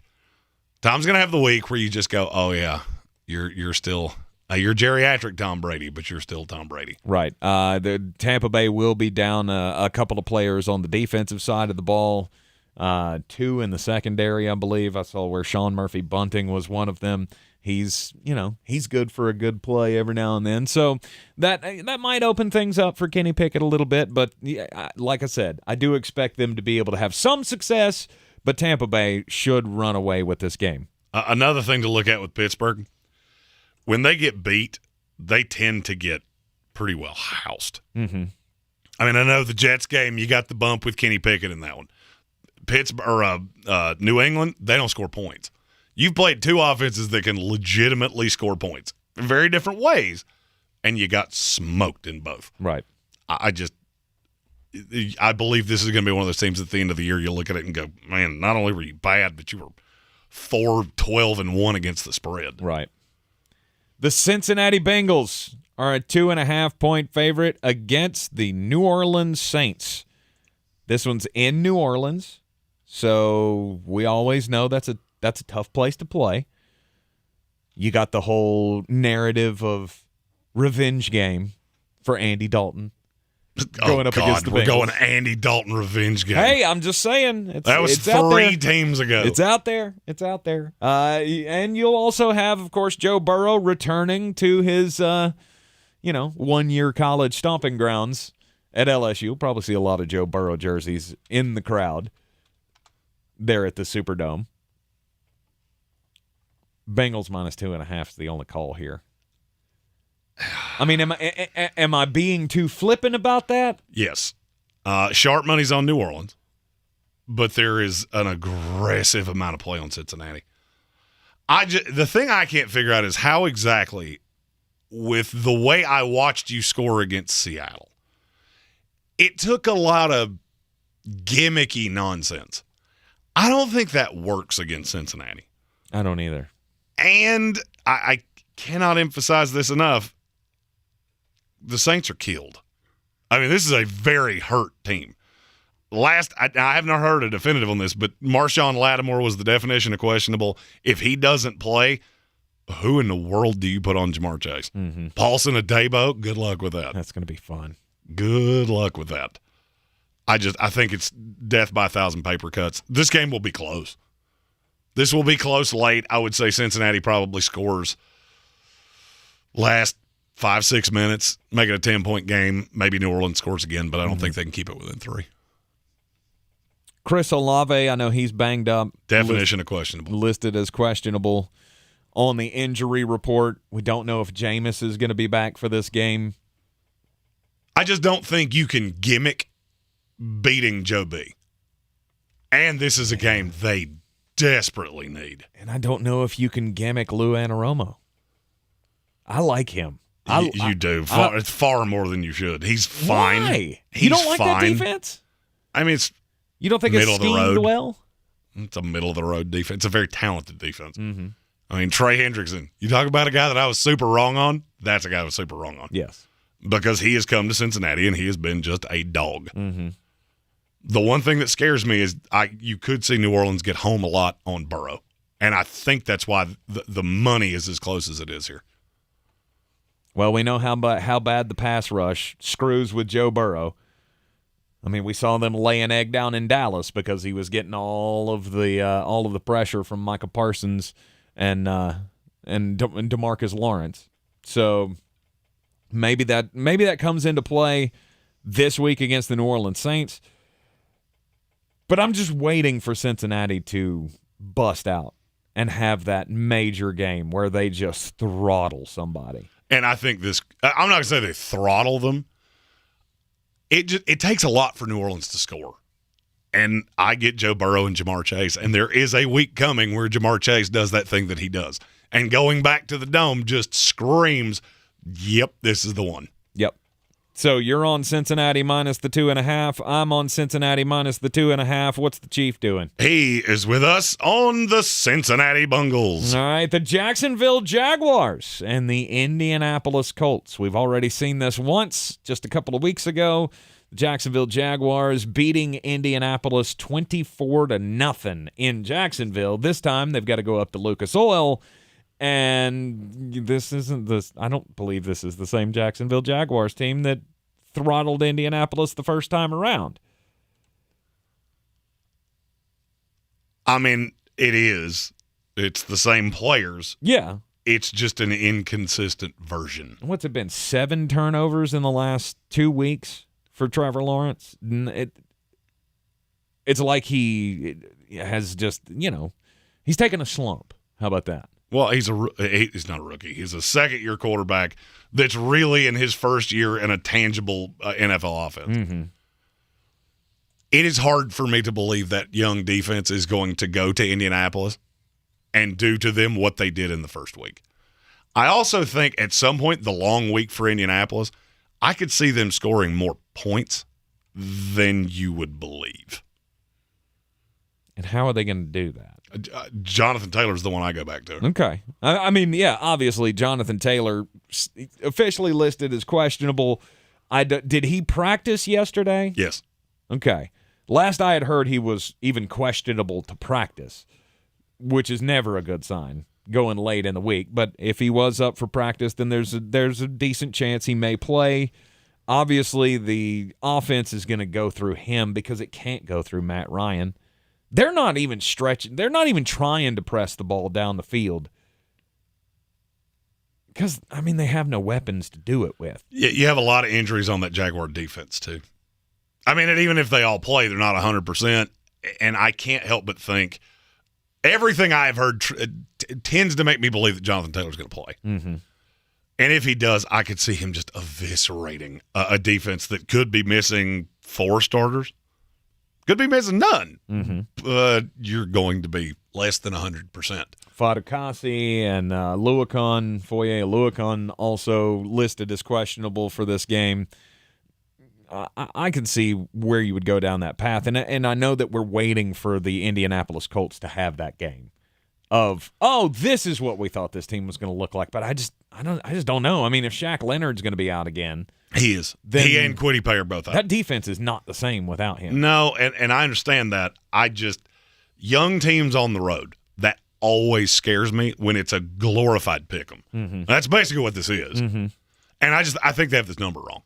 Indianapolis is a 1-point favorite. A glorified pick'em. At home against the Jacksonville Jaguars. Where are you going? I'm going to Indianapolis. I'm siding with the smart money here. The Sharps are 2-1. Tickets are about even. The money is 2-1 on Indianapolis. And where you really find it is when you start looking at the money line. Because the money line is dead even in tickets, and you're almost 3-1 in money for Indianapolis. Which means the heavy hitters that are throwing big dollars at this are on Indy. Mm-hmm. Young teams on the road. Okay. How about the Chief? He is with us on the Indianapolis Colts. He is with you on the Indianapolis Colts. I am going to take the Jacksonville Jaguars. Oh, well, that was a weird switch when you said, I don't think this is the same Jacksonville team. I don't think it's the same Jacksonville team, but I hate this Indianapolis team. And even when Jonathan Taylor's been on the field, he hasn't been good. So what am I supposed to like? They can't throw. They can barely run, despite the fact that Jonathan Taylor is an absolute beast. The offensive line has been terrible. I'm going Jacksonville. They won't win by 24 like they did in Jacksonville, but I don't feel like this is a 24-point swing. The interior of the line is much better than people give it credit for. Just telling you, one of the most basic tenets of sports wagering, when the entire public sees something, like they did with Indy on Thursday Night Football last week against the Denver Broncos, it sways public narrative, which tends to push lines down. This should be a 3-point Indianapolis lean. It's not. This is one of those I look at and go, this is going to catch a lot of people. Yep. And maybe it'll catch me, but I will be the odd man out. First dissension of the day, Jacksonville plus the 1 against the Indianapolis Colts. You are in the Sportsocracy here on ESPN Asheville. We'll have more up next. This is your time saver traffic on the new ESPN Asheville. Traffic stop and go 240 westbound between Tunnel Road and Montford Avenue. 240 eastbound slow between Bavard Road and US 1923 exit 3. 26 westbound stop and go between the US 25 connector and Long Shoals Road. Again, 26 westbound slow between Bavard Road and I-40. 26 eastbound slow between I-40 and the French Broad River. Future 26 eastbound is slow between Riverside Drive and 240. 40 westbound is slow between Patton Cove Road and Porter's Cove Road. 40 westbound again slow between the 26-240 split Malfunction Junction and Newfound Road. 40 eastbound delays between Hendersonville Road and Sweeten Creek Road. Merriman Avenue north and southbound near Edgewood Road is slow. Smoky Park Highway north and southbound approaching Sand Hill Road is slow. Near Avery Creek, Boulevard Road north and southbound between Long Shoals Road and the Blue Ridge Parkway delays. Hendersonville Road north and southbound approaching Long Shoals Road delays. Sweeten Creek Road north and southbound approaching Mills Gap Road slow. I'm Lindenfield with your Time Saver traffic. This report is sponsored by Lowe's. Thinking about an appliance purchase or having something installed, like flooring, kitchen, or bath? You can count on Lowe's for credit options. See the store nearest you, or go to Lowe's.com for details on the latest credit offers going on now. You've got advanced prostate cancer, but you're not waiting around. You want straight talk, the facts about Orgovix. Orgovix Relagolix 120 milligram prescription tablets is a treatment for adults with advanced prostate cancer. Fact: Orgovix is a different kind of androgen deprivation therapy treatment, a pill, not an injection. Orgovix may cause serious side effects, including a heart condition called QT prolongation. Tell your doctor right away if you feel dizzy, faint, have a racing or pounding heart, or chest pain. Orgovix can cause harm to an unborn baby or miscarriage. Use birth control during treatment and for 2 weeks after Orgovix treatment. The most common side effects include hot flushes, increased blood sugar and blood fat levels, muscle and joint pain, decreased blood hemoglobin levels, increased liver enzymes, tiredness, constipation, and diarrhea. Other side effects include weight gain, decreased sex drive, and erectile function problems. Orgovix may cause infertility. Talk to your doctor if infertility is a concern for you. Go with Orgovix. Ask your doctor. For more facts, visit gowiththefacts.com. Real estate isn't about properties, it's about people. I'm Clarissa Marshall with eXp Realty, your native realtor serving all of Western North Carolina. I will work hard for you, and I believe in doing the right thing every time. I market each of my listings to reach out-of-town buyers. I use a professional photographer and drone video on every single listing, as well as collaborate with agents across the country to find your buyer. Check me out online at clarissasellswnc.com or give me a call at 828-774-6343. It would be my pleasure to assist you through the real estate process. Everyone's heard about the housing market and this being the best time to sell a house in years. But the same thing applies to cars. Whether you're looking to buy a car, trade in, or sell that car in the driveway collecting dust, Fred Anderson Nissan of Asheville wants to buy your car. They have 2 on-site managers that work with Kelly Blue Book to give you top dollar for your vehicle. You can even have your car appraised instantly at AndersonNissan.com. Stop in and visit them today at 629 Brevard Road in Asheville or call them at 828-365-1663. The season we've all been waiting for is here. No, not that one.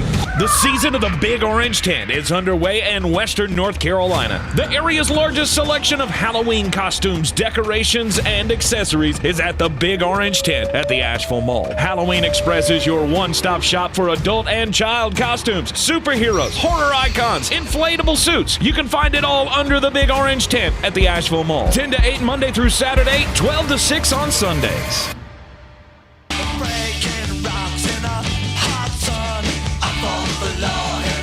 I won. Scoreboard. Jeremy's got the season lead in Beat the Chief, brought to you by Clarissa Hyatt Zack of eXp Realty.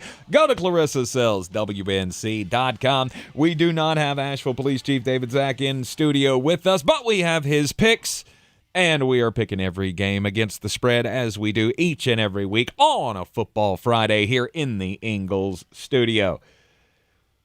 The Cleveland Browns take on the New England Patriots. Cleveland is a 2.5-point favorite. And if you really love running the football, this is a game for you. You are going to love this game because you're going to have Bailey Zappi, I believe, once again under center for the New England Patriots. Ramondre Stevenson had his breakout game last week. Nick Chubb is the leading rusher in the NFL so far this season, and this is going to be a whole bunch of grossness. if you're not a fan of running the football. Now, if you do love, you do love running backs and running the ball and playing good defense, as Bill Belichick likes to do. I'm not so sure this is the defensive shootout that everybody believes that it is. Really? Because I don't know what the number is. 43. Under. It's my favorite over of the week. Is it? It is my favorite over of the week. Okay. You heard it here first, folks. I'm telling you right now, I am so heavy on the over in this because neither one of these defenses is as good as you think they are. Okay. They have been in some decent situations. Yeah, New England just absolutely throttled Jared Goff. Go look at his home road splits. That was really predictable. I'll pick this one first, okay. And I can tell you that Chief Zack's with me. I'm on the Cleveland Browns. I am as well. I low-key think Jacoby Brissett actually might be a good play this week. Really? I do, and I don't really have the greatest of reasonings for that.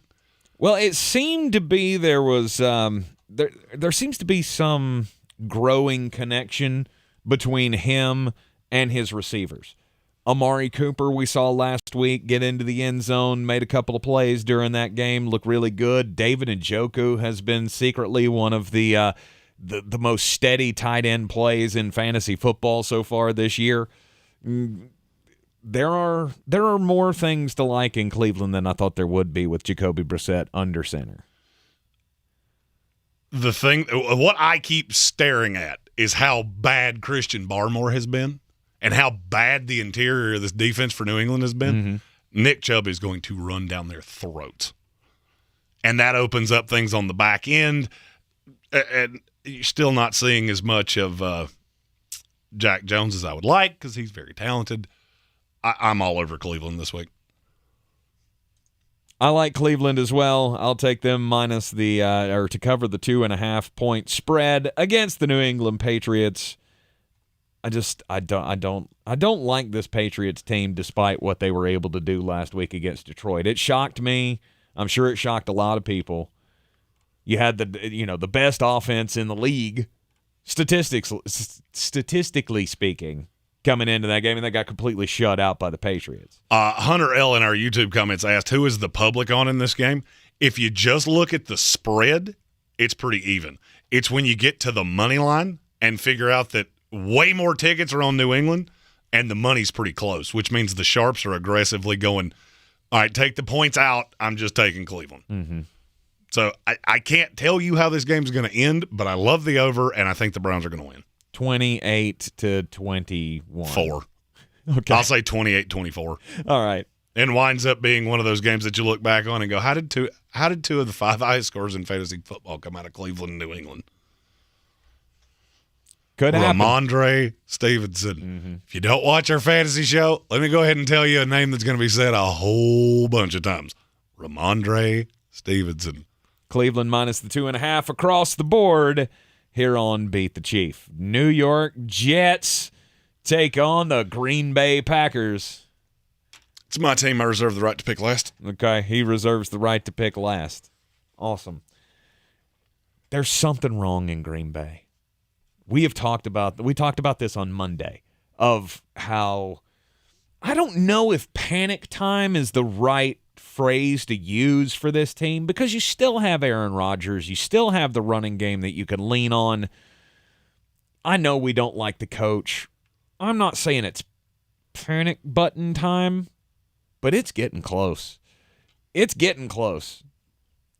And I don't like you as a big favorite against anybody, especially against an up-and-coming Jets team that, yes, maybe I'm swayed a little bit because I have been inundated with all of the New York Jets that I can handle over the last 3 years working in this studio with the Green Man. But I'm going Jets plus 7.5. It's too much. You can't give more than a touchdown spread to the Green Bay Packers, who barely score touchdowns, it feels like, themselves anyway. Well, I can tell you that Asheville Police Chief Zack is on the Green Bay Packers. Okay. And I think that this is very obvious, and it should come as no surprise that I am on the Jets lose. Green Bay, not close. We get slaughtered. Really? I mean slaughtered. They are going to eviscerate us. I have been a Jets fan for 30 years. There is one patent truth. When the Jets give you hope, you're going to get squished like a bug, especially when you go up against a quarterback that can manipulate two really bad safeties. Jordan Whitehead and LaMarcus Joyner are awful. I could see this being the week where you go, there's Aaron Rodgers. That's the guy I was talking about. I think this is the biggest trap because the public is hammered on the Jets. And this just strikes me as you are walking right into the buzzsaw that is getting ready to happen to you. All right. Is this like your reverse psychology thing? Like you picked against them last week and lost, and so you're like, I need to keep the streak going. No, this is let me give you the litany of reasons that I'm not wild about this. The Jets are very aggressive on defense. The Jets are also very young, and they're on the road against a quarterback that loves to just annihilate young defenses. Mm-hmm. The biggest things that Green Bay has struggled with, back half with the safeties, corner play has been inconsistent at times. I don't know that the Jets can take advantage of that. You got to remember, this is still a patchwork offensive line, and there's a lot of talent on that Green Bay defense. Plus, there's something about that dog that you just constantly yell at. And you sit there and watch it and go, he's going to bite you if you keep doing that. Mm-hmm. And the dog's getting angry, showing you his teeth, and he's going to bite. Going to bite. This Aaron week, Rodgers. Green Bay Packers. That's Aaron Rodgers. That was the Yep. analogy there.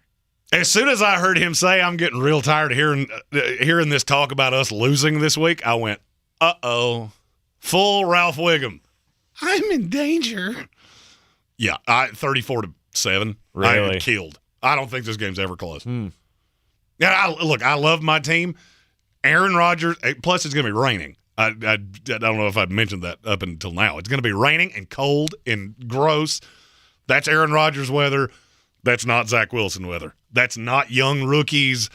Load the box, dare Zach to beat you. I don't think he can do it. Mm-hmm. I see this being another close one, gross game that you don't really like. It ends up being Green Bay Packers 24-21 or 22, something like that. I just think the Jets plus the points is the way to go. I'll be on my own on that one as well, though. Jets plus 7.5. I'm going to corner the market on Jets plus anything. No, because I took back Jets plus 7. After you just boo-boo kittied it. Well, if it ends up the way you're saying, I will reclaim Jets plus 7.5. Yeah, you get the hook. I'm glad there's a hook. Glad there's a hook. You are in the Sportsocracy here on ESPN Asheville, 92.9 FM, 880 AM, and 1400. Let's get weird. On the weird scale, there's Vegas, there's Florida, and there's Asheville. Let's get weird, Asheville.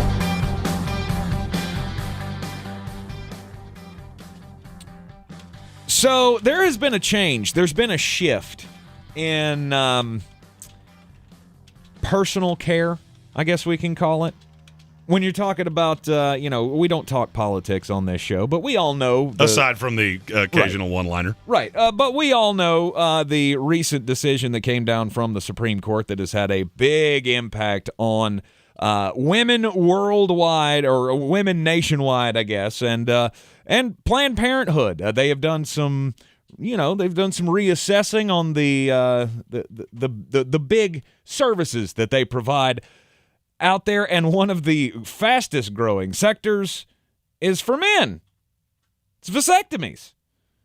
Lots of dudes are getting vasectomies nowadays with all the changes that are out there, and apparently November is the month to highlight all of this. World Vasectomy Day comes up on November the 1st, and all month long there will be a host of activities all across the nation promoting men getting snipped. And in fact, in the Midwest, for 3 days in St. Louis, Springfield, Missouri, and Joplin, Missouri, in the first week of November, a doctor named Escar Greene, he's got a mobile clinic that's going to go around.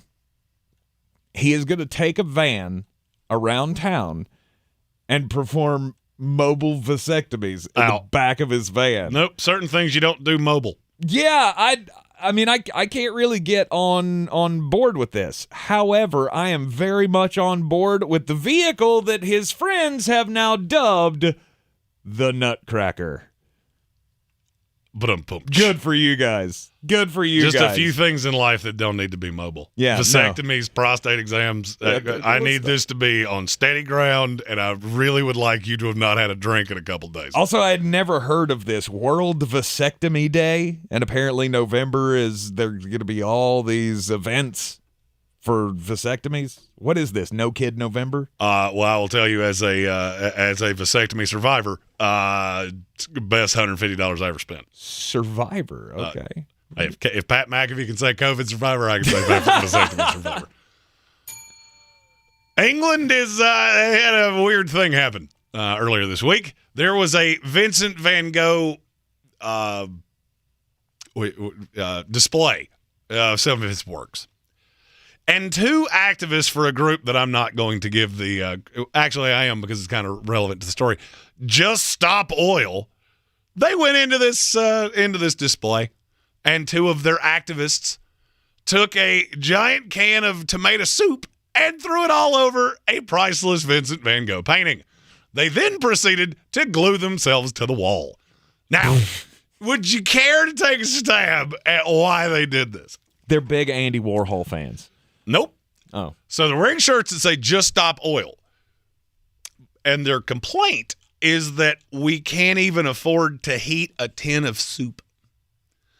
You understand those two things? Because the price of energy is so expensive. You do understand those two things are going completely in the opposite direction of each other, right? You get that. I mean, I know we live in a world where there's a slew of children that are between the age of 25 and birth that have never been told the word no. I fully understand that, but you do understand maybe you should at least take your cause and make it make sense. And can we stop gluing ourselves to things? I'm just trying to figure out the connection with oil and soup. Do you have an oil burning stove? Are you trying to heat up this tin of soup on your radiator in your car? I don't know. But here, I want this. The reason I want to tell this story is because I, as a future presidential candidate, I want to throw this out there to activists that do things like this and the people that have to respond to them. When people glue themselves to things, leave them there. Just leave them there. Yeah. It's like children. If children throw a tantrum, if you ignore them, they'll stop because they want your attention. So maybe if you just go, I don't see you, they'll stop. No, it was in an art gallery, right? And I can't emphasize this enough. This is a public service announcement that I just love giving out because, well, my name's on the door. Nobody cares about your cause, okay? Maybe go to a place where there are people that care instead of going to random places and trying to push your cause. That would be kind of like me going to an art gallery and asking somebody if they like Jets plus 7.5. Not necessarily the audience that I'm looking for, maybe target an audience that might care, as opposed to just some random, hey, I'm on the street, I want to do a thing. I'm a millennial. Yeah. Stupid. Hashtag don't do politics. You are in the Sportsocracy on ESPN Asheville. Beat the Chief continues next as we continue to pick each and every game from the NFL slate for Week 6 against the spread. Stick with us. This is your Exergen Temporal Scanner weather forecast on ESPN Asheville.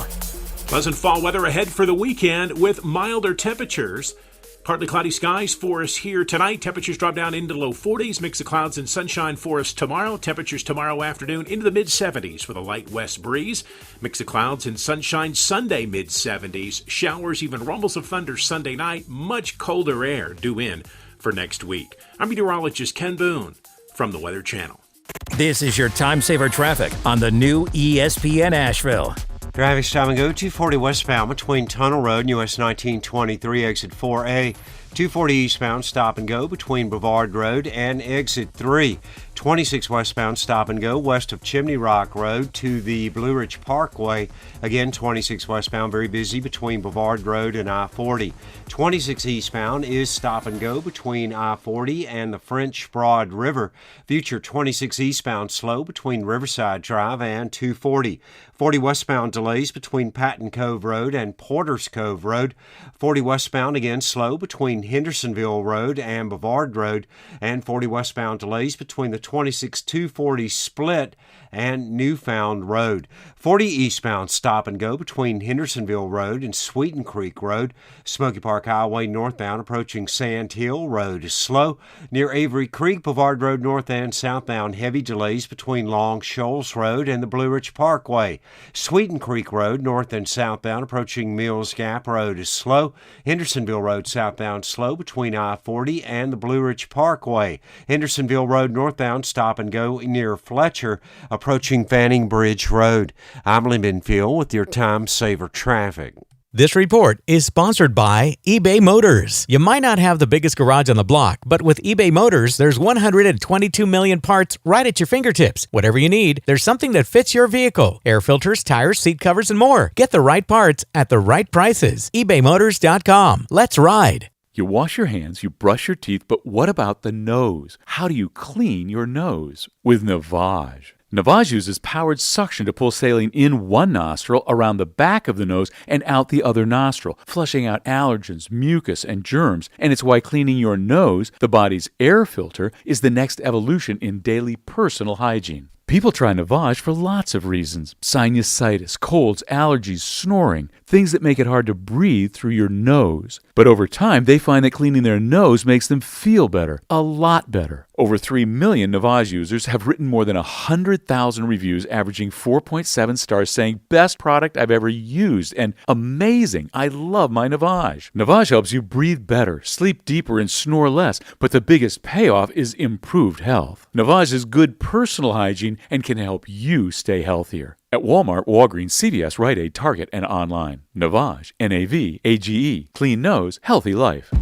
At Ingles, whether we're celebrating Friday night rivals, televising college basketball games, bringing the Fan Fest to semi-pro soccer, or taking you out to the ball game at your minor league park, it's all in the bag. Ingles, low prices, love the savings. Since man created roads, they've been looking for ways to get off-road and vehicles to take them there. That's where Outlaw Off-Road comes in. A premier off-road center for Jeeps, trucks, and SUVs with a complete lineup of off-road and overland services, including maintenance and repair to make your vehicle all that it can be. Check out their location right here in Western North Carolina at 85 Avery Creek Road. Call them today at 828-974-8480 or visit them on the web at theoutlawoffroad.com. Are you ready to tackle your banking needs? Home Trust Bank's team of expert advisors and lenders want to be your teammate. We want to hear your story, learn your aspirations, and assist you with financial needs, and provide options that are tailored to you. With a wide range of personal, mortgage, and commercial services, you will discover all your banking needs under one roof with a local and personalized touch at Home Trust Bank. Score big with Home Trust Bank. Ready for what's next. Member FDIC, Equal Housing Lender.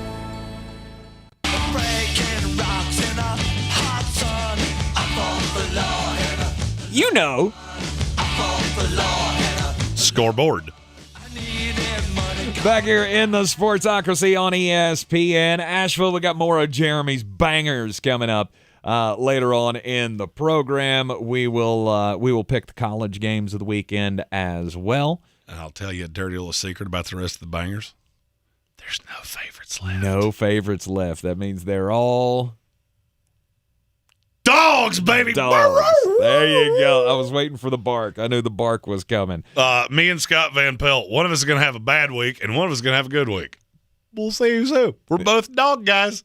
I'm sticking to my guns, and you didn't. Nice. We are playing Beat the Chief. Asheville Police Chief Zack off in Las Vegas today, but we have his picks that we are throwing in there. With all of our picks as well. I am the reigning winner from last week. Jeremy is the overall leader in Beat the Chief by a game. Wire to wire. Wire to wire. He says he's going to maintain wire to wire the lead all season long. We shall see. I have already gone out on a limb by myself on 2 games. I'm taking Jacksonville plus the 1 and the Jets plus 7.5. Of course, Jeremy and the Chief both on the other side of those games, so it could be a good week for me. Could be a really bad week for me. The Baltimore Ravens take on the New York Giants. Not expecting any outliers on this one. Baltimore's a 5.5-point favorite, and that's not near enough. No, not near enough. It's not.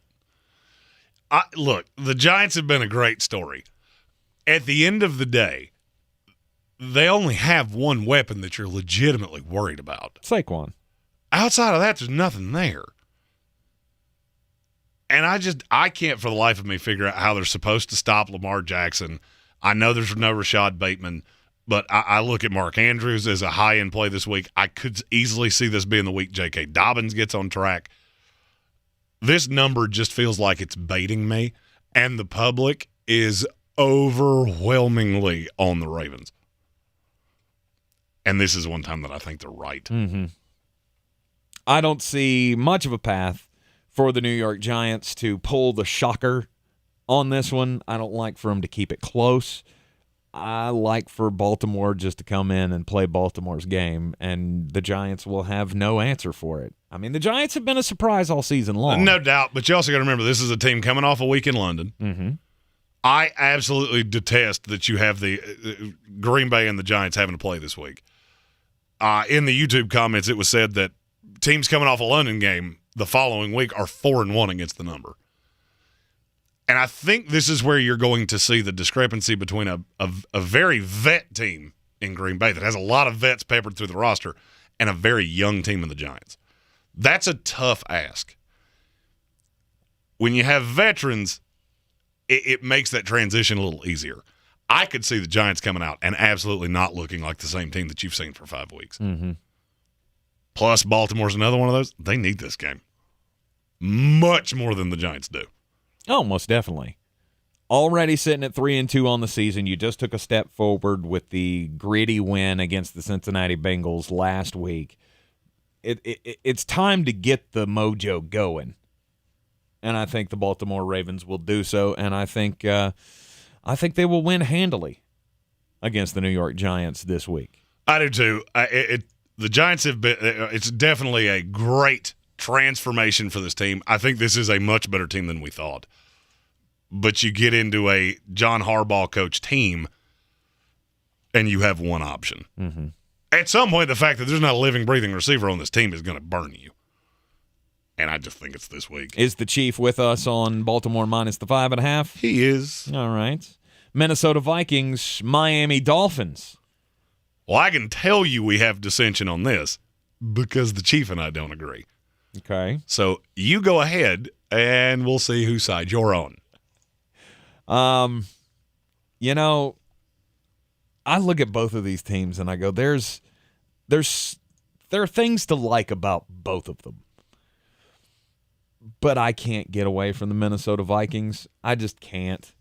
I'm taking Minnesota minus the 3. Kirk Cousins, Justin Jefferson. I mean, that secondary for the Miami Dolphins has been a letdown. And you're telling me that I get Justin Jefferson, Adam Thielen, Kirk Cousins? I'm good. I'll take Minnesota minus the 3. Minnesota. Yeah. It's a formidable pick. But I don't get to say this often in this. Not so fast, my friend. You are with Asheville Police Chief Zack, and I am on the Miami Dolphins. I don't care that Skylar Thompson's playing in this game. I don't care that Xavier Howard may not play in this game. I do not care. I hate Kirk Cousins on the road. I've hated him on the road for many years. Mm-hmm. Minnesota hasn't beaten anybody. All right, so you beat Green Bay in that weird Bermuda Triangle week that they seem to have every year. Outside of that, what have you really done? And we talked about this when we did power rankings. Outside of that, you should have lost to the Detroit Lions, who are horrible. And they managed to keep Justin Jefferson under wraps. Mm-hmm. I'm not going to say you should have, but you very easily could have lost to the Saints in London. And you had the Bears that looked absolutely listless last night. If you don't force a turnover at the 40-yard line, they were threatening to score and tie you. Mm-hmm. I don't think Minnesota is all that good. And to be honest with you, I don't think there's that big of a difference between Skylar Thompson and Teddy Bridgewater. All you're going to do is, instead of going over the top to Tyreek Hill and Jalen Waddle, bubble screens. I watched them do it. The difference is Minnesota doesn't have an Ahmad Sauce Gardner and a DJ Reed. Mm-hmm. Miami Dolphins. Miami plus the 3 at home. They went outright. Win outright. And I don't think it's all that close. Okay. All right. Chief and I on Minnesota minus the 3. Jeremy going out on the limb, taking the dog plus the points. That's one of my favorites of the week. 3/4 of the money on the Dolphins. Tickets are 50-50 split. Tells me that the sharps are all over Miami. Vegas poll, by the way, hates the Vikings. 1-4 against the spread. Just throwing that out there. Raheem Mostert. I can't say that's a bad call. Minnesota Vikings, just by their design, do not do well with running backs. I do like Raheem. And Raheem has shown up to be the A1 there with the Miami Dolphins. So could be a really good play this weekend in fantasy football. The San Francisco 49ers and the Atlanta Falcons go head-to-head. And then do we really need to break this down? I mean, the 49ers are a 5.5-point favorite. And I get that they haven't been lighting up the scoreboard. And Atlanta doesn't either. But I don't know that I like Atlanta to keep this game close. Atlanta is one of those teams that you can't really explain. They do keep games close. Mm-hmm. They're the heaviest lean in Vegas this week. People plus 5.5 on the Falcons. And I think it might be the stupidest thing I've ever seen. Well, Nick Bosa may not play. I don't care. If Nick Bosa doesn't play, it just means there's more Drake London. Mm-hmm. There's no player on this team that can miss this game that I go, oh, well, that destroys them. That's the beauty of a roster this deep. Brandon Ayuk is my favorite cheap option in fantasy football this week. Okay. A.J. Terrell's going to be on Deebo Samuel. Mm-hmm. But Casey Hayward, I don't care. I do not care. I love Ayuk this week. I just look at I look at these two teams and I go, defenses aside, I think San Francisco is a touchdown better offensively than Atlanta. You throw in the defense for the San Francisco 49ers, and I think it goes up by another touchdown. Well, I mean, you also look at Kyle Pitts as the definition of questionable, which could then turn this into, hey, we have one offensive weapon. Sweet. And we have a quarterback that throws twice as many, or turns the ball over twice as much as he scores. Mm-hmm. Yeah, I'm good. I don't see how you're winning a game this way. Not against a team as good as San Francisco. Yeah, no, San Francisco minus the 5.5. It's an easy call for me. Chief, same. Oh, yeah. We're across the board on San Francisco. Across the board on San Francisco, as we should be. The LA Rams take on the Carolina Panthers this week. You're going to hear that over on our sister station, News Radio 570 WWNC. We'll talk about that game coming up next here on ESPN Asheville. This is your time saver traffic on the new ESPN Asheville. Traffic stop and go 240 westbound between Tunnel Road and US 1923, exit 4A. 240 eastbound stop and go between exit 3 and exit 4A. Future 26 westbound delays near Broadway Street. 26 westbound slowing west of Chimney Rock Road, continuing to the Blue Ridge Parkway. 26 westbound then crawling between Bavard Road and I-40. 26 eastbound crawling between I-40 and the French Broad River. 40 westbound delays between Patton Cove Road and Porters Cove Road. 40 westbound slow between Hendersonville Road and Newfound Road. 40 eastbound slow near Sweeten Creek Road. Smoky Park Highway northbound approaching Sand Hill Road is slow. Near Avery Creek, Boulevard Road north and southbound between Long Shoals Road and the Blue Ridge Parkway, heavy delays. Hendersonville Road north and southbound delays between the Biltmore Forest area and the Blue Ridge Parkway. Hendersonville Road northbound stop and go near Fletcher approaching Fanning Bridge Road. Sweeten Creek Road north and southbound approaching Mills Gap Road slow. I'm Lyndon Field with your Time Saver traffic. This report sponsored by Harley-Davidson of Greenville, your upstate Harley dealer. Ride with confidence and Harley-Davidson of Greenville. Our HD-certified pre-owned bikes are backed with benefits that ride with you. A 110-point inspection, 12-month warranty, and 12-month roadside assistance. Visit us today at 30 Crum Drive in Greenville or online at upstateharley.com. I absolutely love my dog, but the constant shedding, not so much. But then I got a Swiffer Sweeper Pet Kit, and it is amazing. These super thick cloths pick up a crazy amount of hair. Just look at all that. And that was from just one swipe. And the best part? Sweeper's so much easier to maneuver than a broom or a vacuum, easily getting around chairs and under the couch. You're right. Now I can focus on you, not your shedding. Swiffer Sweeper Pet Kit. Because shed happens. Will they find a home? Sponsored by Geico. Steve is intrigued by the paranormal. Otherworldly spirits really make a house a home, you know? Janice has different taste. I'd like my house to not be haunted. Compromise is tough, but these two won't have to compromise when they bundle home and car insurance with Geico. It's easy, and they could save even more. In the end, Steve and Janice found a renovated Victorian that's only haunted from 9 to 5. Okay, wife's home. I gotta bounce. Bye, Steve. Bundling without compromise at geico.com. Get in zone, AutoZone. Welcome to AutoZone. What are you working on today? Thinking about gas mileage. You know, an oil change with full synthetic oil like Valvoline Advance can help your engine get more miles.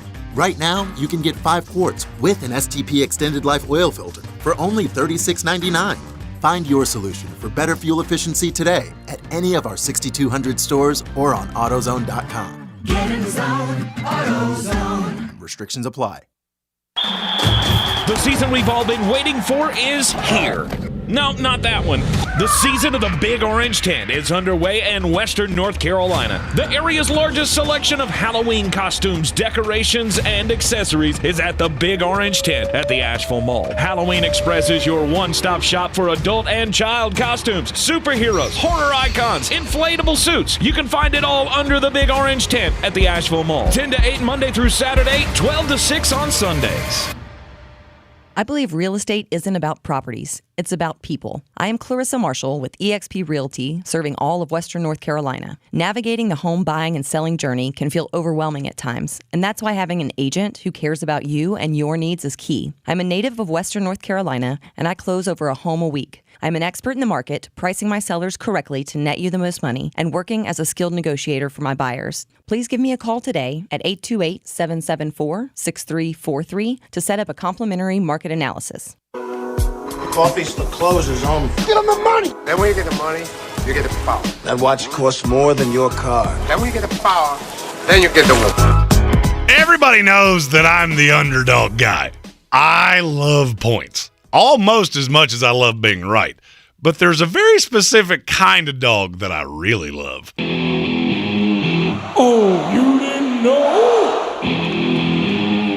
Your ass better call somebody! There is nothing more that I love more than a road dog, and I got 5 of them. Kansas is a 9-point dog at Oklahoma. Oklahoma couldn't play a tree in a child's play defensively. But Jalen Daniels is not going to play. It's Jason Bean. I don't care if it's Mr. Bean playing quarterback. Rock Chalk Jayhawk, they went out right. UConn's a 9.5-point favorite, or 9.5-point dog at Ball State. I understand Ball State just signed Manscaped as their newest affiliate sponsor. Brilliant. Great marketing. However, you're going to get smoked by the Huskies because you are not good at football. UConn plus the 9.5. Washington State's a 3.5-point dog at Oregon State. The Beavers were a cute story. Washington State has shown time and time and time again that they're better than you think. They're better than Oregon State. They should be the favorite here, even on the road. Cougs plus 3.5. Rice is a 4-point dog at the Fighting Willie Taggarts.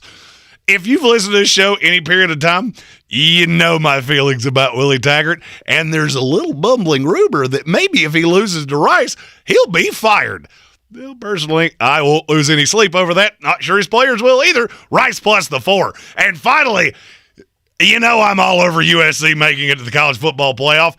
Utah's not as good as I thought they were. Look, UCLA's better than I thought. I saw some things last week.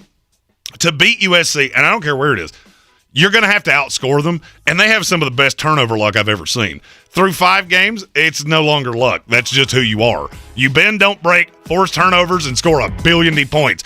Easy to me, USC plus 3.5. Go and do likewise, gents. The money's out there. You pick it up, it's yours. You don't, I got no sympathy for you. Take those wagers to betus.com. Use the promo code SPORTSOCRACY and get a 125% deposit bonus on whatever you put into the account, up to $2,500. We got a Sports Center update coming up next.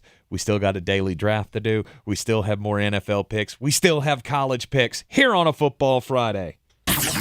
This is your Exergen Temporal Scanner weather forecast on ESPN Asheville. Pleasant fall weather ahead for the weekend with milder temperatures.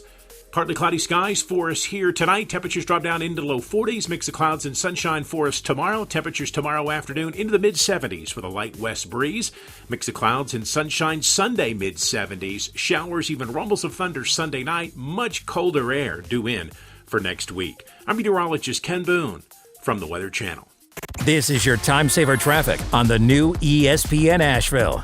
Traffic stop and go 240 westbound between Tunnel Road and US 1923, exit 4A. 240 eastbound stop and go between exit 3 and exit 4A. Future 26 westbound delays near Broadway Street. 26 westbound slowing west of Chimney Rock Road, continuing to the Blue Ridge Parkway. 26 westbound then crawling between Bavard Road and I-40. 26 eastbound crawling between I-40 and the French Broad River. 40 westbound delays between Patton Cove Road and Porters Cove Road. 40 westbound slow between Hendersonville Road and Newfound Road.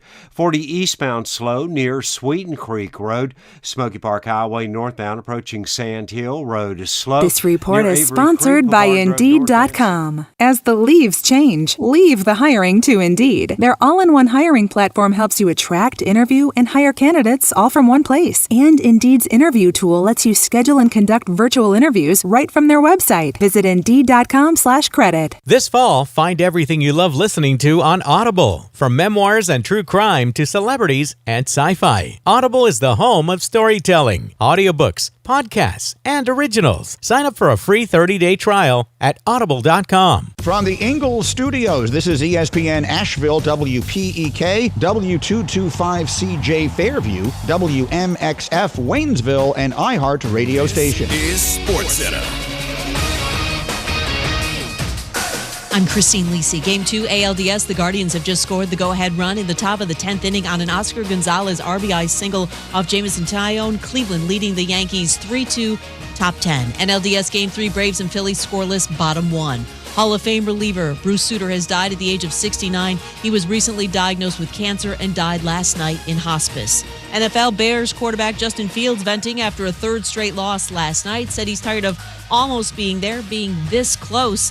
The problem for Chicago, it doesn't have enough good players, says our Keyshawn Johnson. They don't have anything. They got one guy in Mooney, and he's a 2B guy at the position. He's not a 2A. He's not a 1. He's a 2B. So essentially, he's your third guy that needs to get bumped to a 2. If something happens to your 2, he can never be your true 1. Keyshawn of Keyshawn, J-Well, and Max. Cowboys listing quarterback Dak Prescott as questionable for Sunday's showdown against Philadelphia. He's missed the last 4 games after thumb surgery. Coach Mike McCarthy said on Wednesday that Dallas is preparing as if Cooper Rush will start a 5th consecutive game on Sunday. Keyshawn, J-Will, and Max. Key most to gain, Cowboys, Eagles, Bills, or Giants. And I'm going to say between the Eagles and the Cowboys, whoever wins the game. Get more from the guys Monday morning at 6 Eastern on ESPN Radio and on ESPN2. He's a degenerate gambler. You are a smelly pirate hooker. And he's cheaper than oxygen. He's useless. But somehow, they make it work. Jeremy Greene, Tank Spencer. There's no holding back in the Sportsocracy. Presented by Ingles Supermarkets and Fred Anderson Nissan of Asheville. And it's the final hour of the Sportsocracy here on a Football Friday on ESPN Asheville, 92.9 FM, 880 AM, and 1400. The Sportsocracy heard everywhere on the iHeart Radio app, live or on demand, and seen everywhere on YouTube. Not up with the YouTube yet? Go to thesportsocracy.com. Click that live video link, go to YouTube. Hit the subscribe button so you get the alert when we go live, like for the Fantasy Game Time Decisions show each and every Sunday morning, now starting at its brand new time of 9 a.m. All the fantasy. All the fantasy all your football questions that you can handle, DFS lineup, season-long advice, all of it. Who's in, who's out, start 'em, sit 'em, all that stuff comes your way, and of course, you drive the ship because we will answer your personalized lineup questions each and every Sunday morning, starting at 9 a.m. on the YouTube stream. We are still playing Beat the Chief here on ESPN Asheville.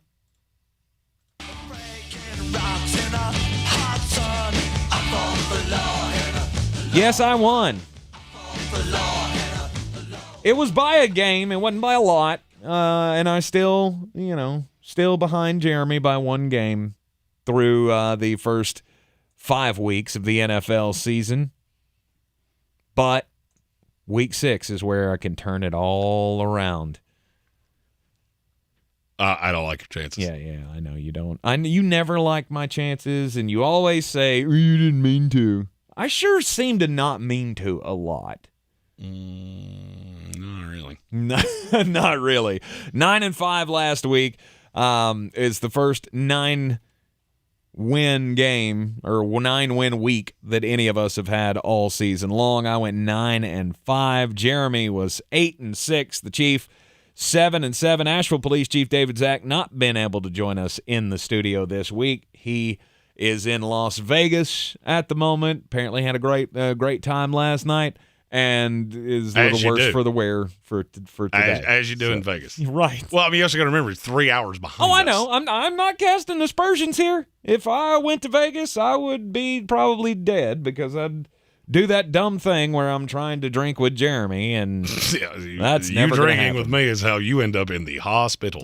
That's when you say, bye, Floor. Correct. Actually, I was trying to hang with your wife. Drinking. You try to hang with my wife, and that will put you in a casket. That was aggressive. But we still got a couple of games to pick here on the Week 6 slate. The Carolina Panthers take on the Los Angeles Rams. You will hear that game on our sister station, News Radio 570 WWNC, on Sunday afternoon. The LA Rams are a 10-point favorite against the Panthers, who just fired their head coach. Is there a head coach firing bump coming for the Panthers?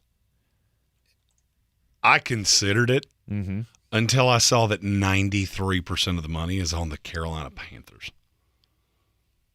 How exactly do you think that's going to happen with P.J. Walker playing quarterback? I don't get this. This is one of those times that I feel like the public is going down some weird narrative of, well, they're so happy Matt Rule's gone. And now you're looking to Steve Wilkes and Ben McAdoo. Rams. I didn't think about this for any time at all. This, honestly, was the hardest one for me to pick all week. Because the LA Rams just haven't had it. I don't feel like they've covered a spread all season long. I don't know that to be true. Once. But it feels like it. Okay, so once they've covered the spread all season long. They've lost their last 2 games against, of course, better teams than the Carolina Panthers, the San Francisco 49ers, and the Dallas Cowboys. But they have kept games close, or they have allowed teams to keep games close. Can the Panthers rush the quarterback? Will they be able to get through this Los Angeles Rams line and maybe force Matt Stafford into making some dumb decisions? And see, to me, this is a public narrative that has gotten to a stupid point. All right, so the Rams have lost 3 games to the best team in the NFL, a team that I have at 4, and the Dallas Cowboys that everybody else seems to love. I don't. Carolina is awful. I mean, I'm not talking a little awful. I'm talking horror awful. Horror awful. And now look, P.J. Walker can't really be any worse than Baker Mayfield has been. Through 5 games, he is statistically the worst quarterback in the last 25 years. But I don't buy it. I get the fired coach bump, but I'm looking at a Ram team that desperately needs a win. And when I say a win, I'm not talking about just a W in the on the schedule. I'm talking you need to come out and physically assert your dominance. Yes. And I fully believe they're going to. I don't think this game will be close for even a quarter. I don't know that I'm with you, but I think by the end of the 4 quarters, they will be ahead by 3, possibly 4 scores. It's not going to be close in the end. It might be close to start out with, and the Panthers may give you a little bit of hope there, Panther Nation.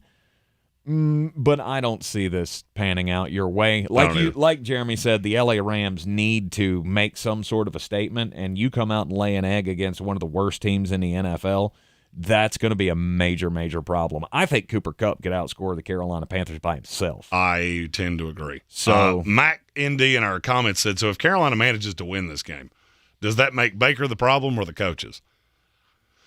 They were both a problem. Both.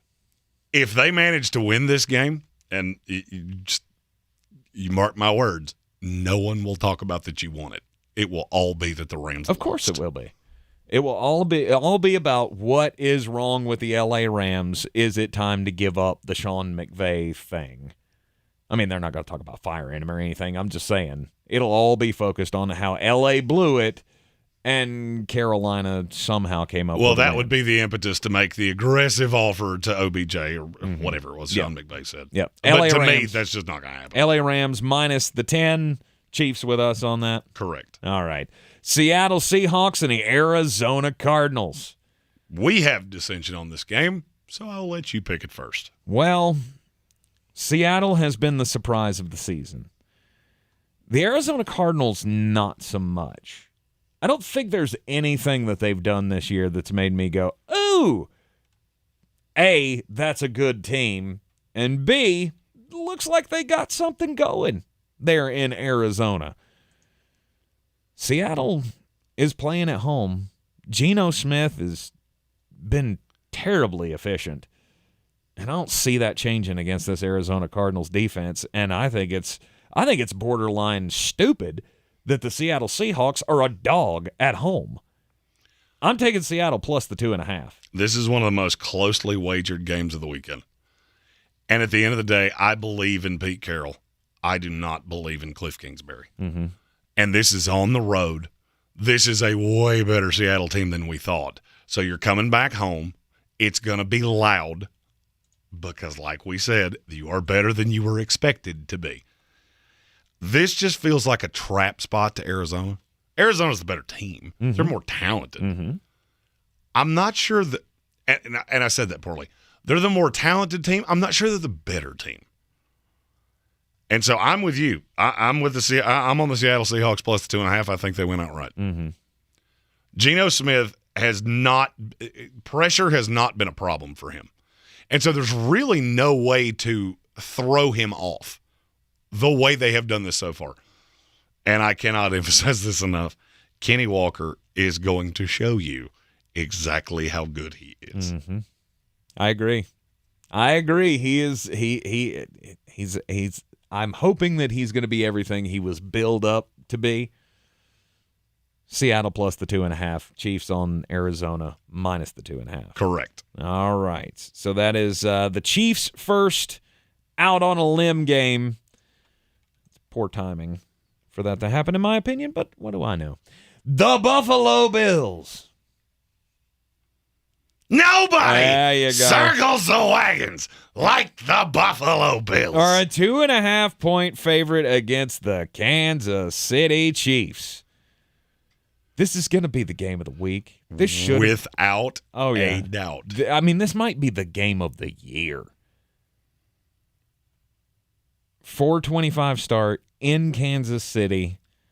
This is Chiefs' team, and he is not here, so I feel like it would be very obvious for me to just go ahead and say, he is on the Buffalo Bills. Mm-hmm. As am I. I'm on Buffalo minus the 2.5 as well. I mean, when it comes down to well-rounded teams, Buffalo's got one. Kansas City does not. I don't understand that analysis in the least. Kansas City doesn't have a great defense. Buffalo does. They both have great offenses, but Buffalo's got the ability to play defense. I don't disagree with that. I believe the two of you are undervaluing that this is in Kansas City. Mm-hmm. Arrowhead's a tough place to play. It's a very tough place to play. And I'm looking at this going, at some point, the fact that Buffalo doesn't even give the illusion of running the ball. There's just not many teams that are on par with them talent-wise to make you pay for that. And I feel like Kansas City is. I said before the season, I have a funny feeling that Kansas City is going to win the game in the regular season. They will play in the playoffs. Buffalo will get them there. Mm-hmm.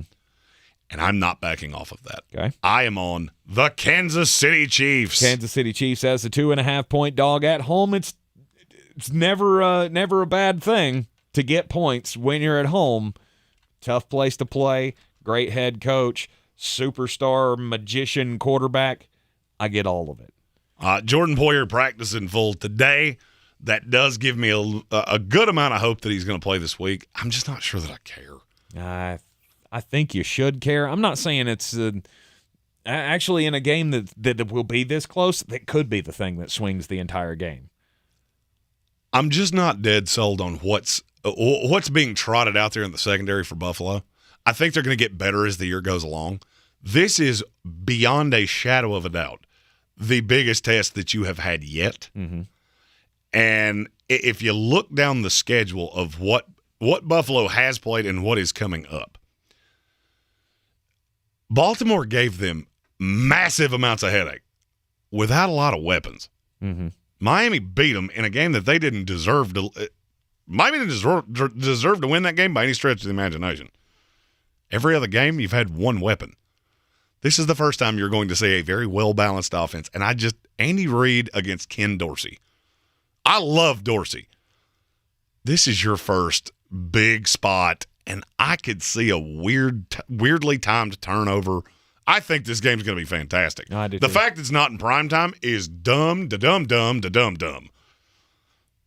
I'm taking Kansas City. All right. Jeremy out there on the limb for this one. Kansas City plus the 2.5. The Philadelphia Eagles and the Dallas Cowboys. That's your Sunday night football game this week. We'll pick it up next here on ESPN Asheville. This is your time saver traffic on the new ESPN Asheville.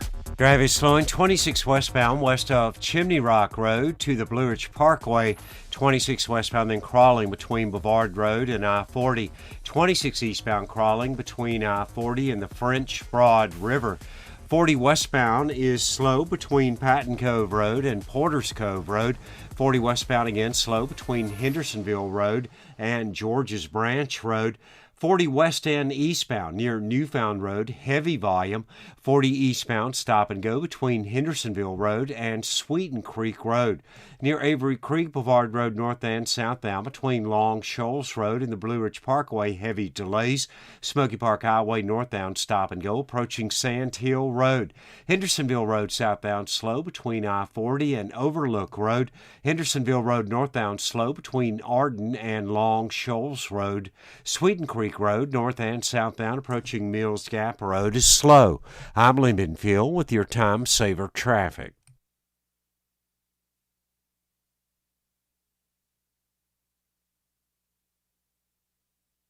This report is paid for by North Carolina Governor's Highway Safety Program. We all share the responsibility to make sure North Carolina roads are safe for everyone. We can reduce the number of people hit or killed by vehicles. Visit watchformenc.org for more safety tips. Paid for by NCDOT. The United States Constitution says you have a right to keep and bear arms. That's a quote. It's plain English. But Sherry Beasley opposes your right to self-defense. Beasley was a liberal activist judge. She supports banning firearms in magazines that are owned by tens of millions of law-abiding Americans. Beasley wants to criminalize the private transfer of firearms. That means trading or even loaning guns to your own extended family would require government permission every time. That's how Beasley got endorsed by radical gun control groups. But Ted Budd, he defends your rights. Ted Budd is A-rated and endorsed by the NRA. Ted Budd knows North Carolina gun owners because he is a North Carolina gun owner, firearms dealer, and instructor. Vote freedom first. Elect Ted Budd, U.S. Senate. NRA Victory Fund, Inc. paid for and is responsible for the content of this advertising. Not authorized by any candidate or candidates committee. 11250 Waples Mill Road, Fairfax, Virginia 22030. Like bones, your teeth lose density and become weaker over time, which can lead to tooth decay. And that can make your visit to the dentist feel like this. But if you want your dental visit to feel like this, try Crest Densify.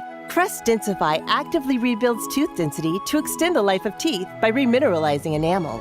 Densify from Crest, the #1 toothpaste brand in America. Smile, Crest has you covered. The season we've all been waiting for is here. No, not that one.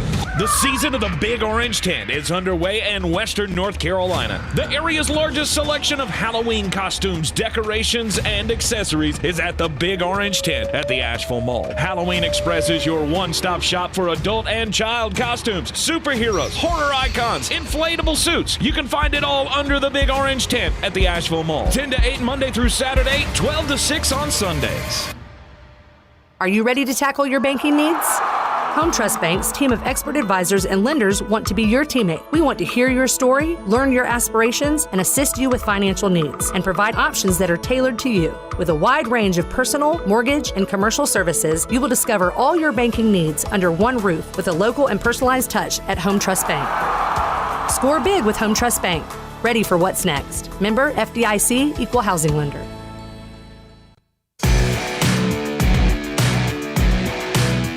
The Sportsocracy. Why are you smiling? Because I love football.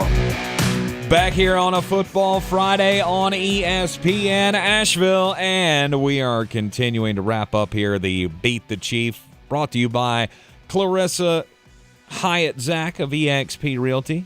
Go to ClarissaSellsWNC.com if you need to buy or sell a home. She can get it done for you. Asheville Police Chief David Zack and Clarissa in Las Vegas this week. So, unfortunately, he was not able to join us by phone, but we do have his picks as we pick each and every game in the NFL against the spread. All the spreads coming to us from BetUs.com. And remember, you can always take your wagers to BetUs.com. Use the promo code SPORTSOCRACY.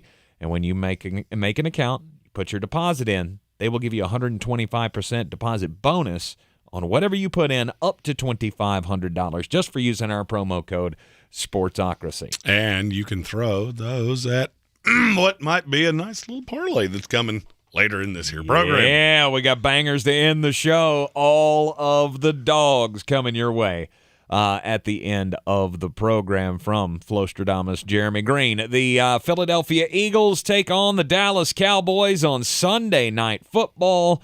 One loss between these two teams as the Eagles come in 5-0. Dallas Cowboys a surprising 4-1 to start the year.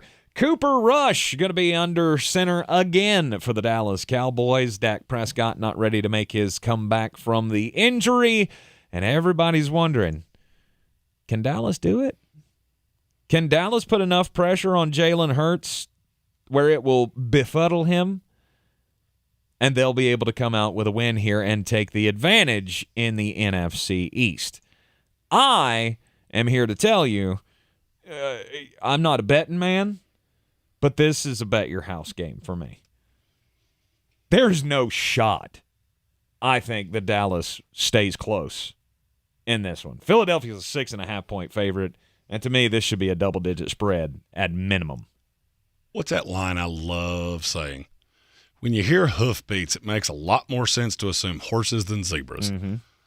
This started as a 4-point Philadelphia lean. the money has stayed reasonably even, going up to 6.5. What's that telling you? It's telling you that Vegas is baiting you into taking the Dallas Cowboys because they may say they believe this. They don't. They don't. If they did, this would be much closer. Because what this line tells me is that Philadelphia would be favored in Dallas, too. It's everything I need to know. I don't think this game's close. I genuinely think the Philadelphia Eagles are going to drag them down the sidewalk just to show this is how much better than you we actually are. Explain to me how Dallas wins this game without saying Micah Parsons' name. Can't. There you go. There you go. And guess who comes back this week? Jordan Mailata. Philadelphia's 5-0 without their left tackle. Yeah. What do you think are going to be with him? I did not know that before picking this game, and now I like the pick even more. Philadelphia minus the 6.5. Look, I took Dallas plus the points last week against the LA Rams, but this is a completely different story. Philadelphia is not a team that looks listless like the Rams do. Dallas is one of those teams that you watch the All-22 and go, this is as fluky as it gets. This is as fluky as it gets. There is nothing about them that feels like a premier team. I don't buy Mike McCarthy. I never have. I don't buy this offensive line. I never have. And I think you're going to see its deficiencies against Philadelphia. Is the Chief with us? He is. On the Philadelphia Eagles, minus the 6.5 across the board. And then Monday Night Football, you get another primetime game with that offensive juggernaut that is the Denver Broncos. The Los Angeles Chargers, 4.5-point favorites at home against the Broncos. And this is not close. It'll never be close. I don't care how many stupid decisions Brandon Staley can make as a head coach. I mean, he could do it on every drive. Just never punt. Just go full Madden. Don't ever punt, and you'll still win this game by 10 points or more. This is one of those times that I think the fact that the Broncos are just absolutely killed is going to really show. I don't believe Denver has figured out their offensive inadequacies in the last 10 days.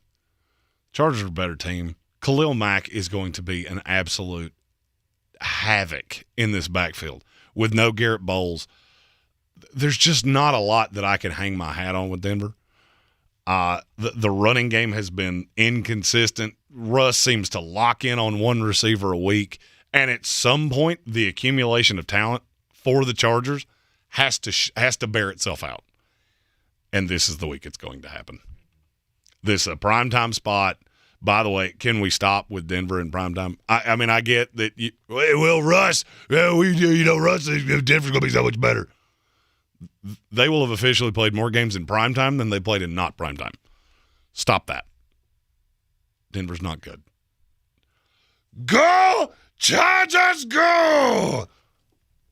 Is it a full sweep? It is a full sweep. Everybody's on the Chargers this week, so that is your full slate against the spread this week. And our differences this week, I'm taking Jacksonville plus the 1, New York Jets plus the 7.5. I just have this funny feeling that we're going to be talking Jets plus 7.5 on Monday. We may be. Miami plus the 3 for Jeremy. He's also taking Kansas City plus the 2.5. And the Chiefs odd man out game, he's taking the Arizona Cardinals plus the 2.5 on the road at the Seattle Seahawks. So far again this year, Jeremy's got the 1-game lead on the Chief and I.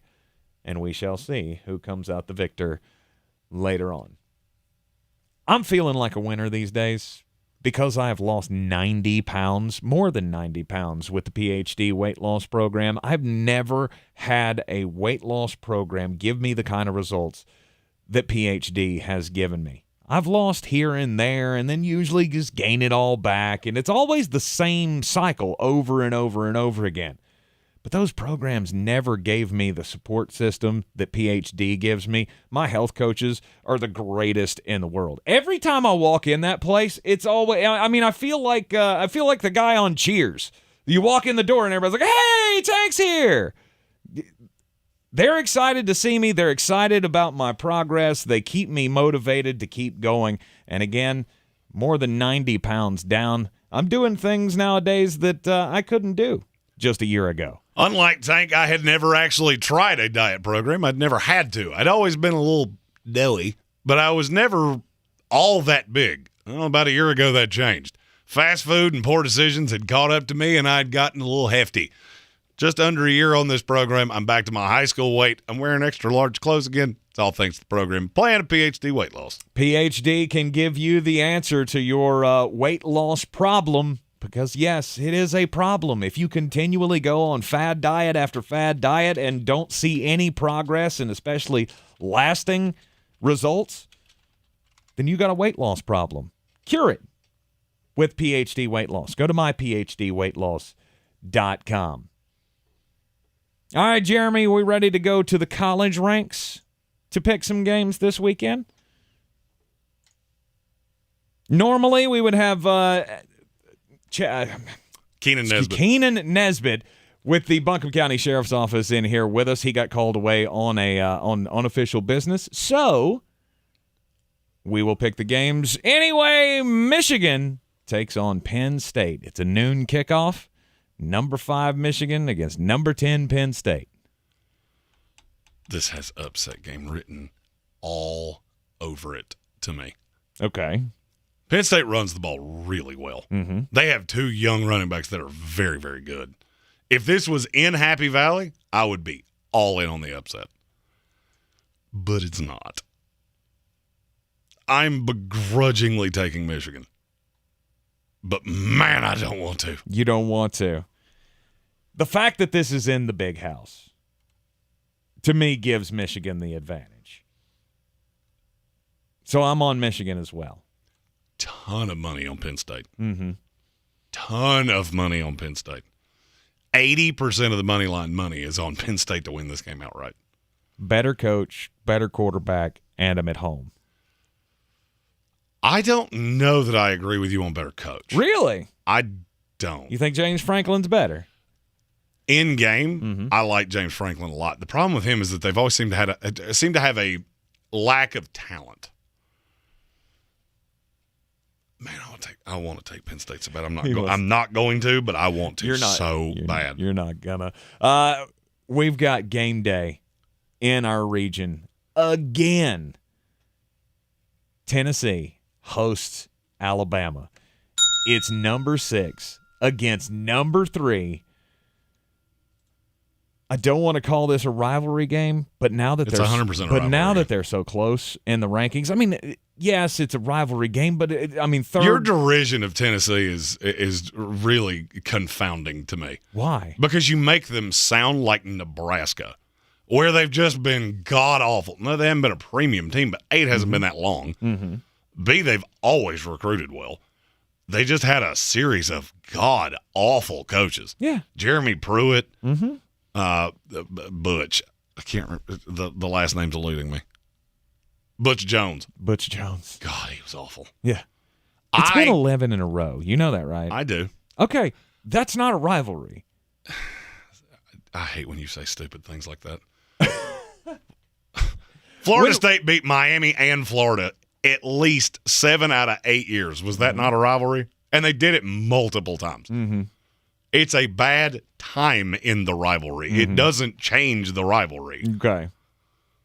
Third weekend in October, second weekend, whatever it is. Third Saturday in October. Third Saturday. There it is. Third Saturday in October.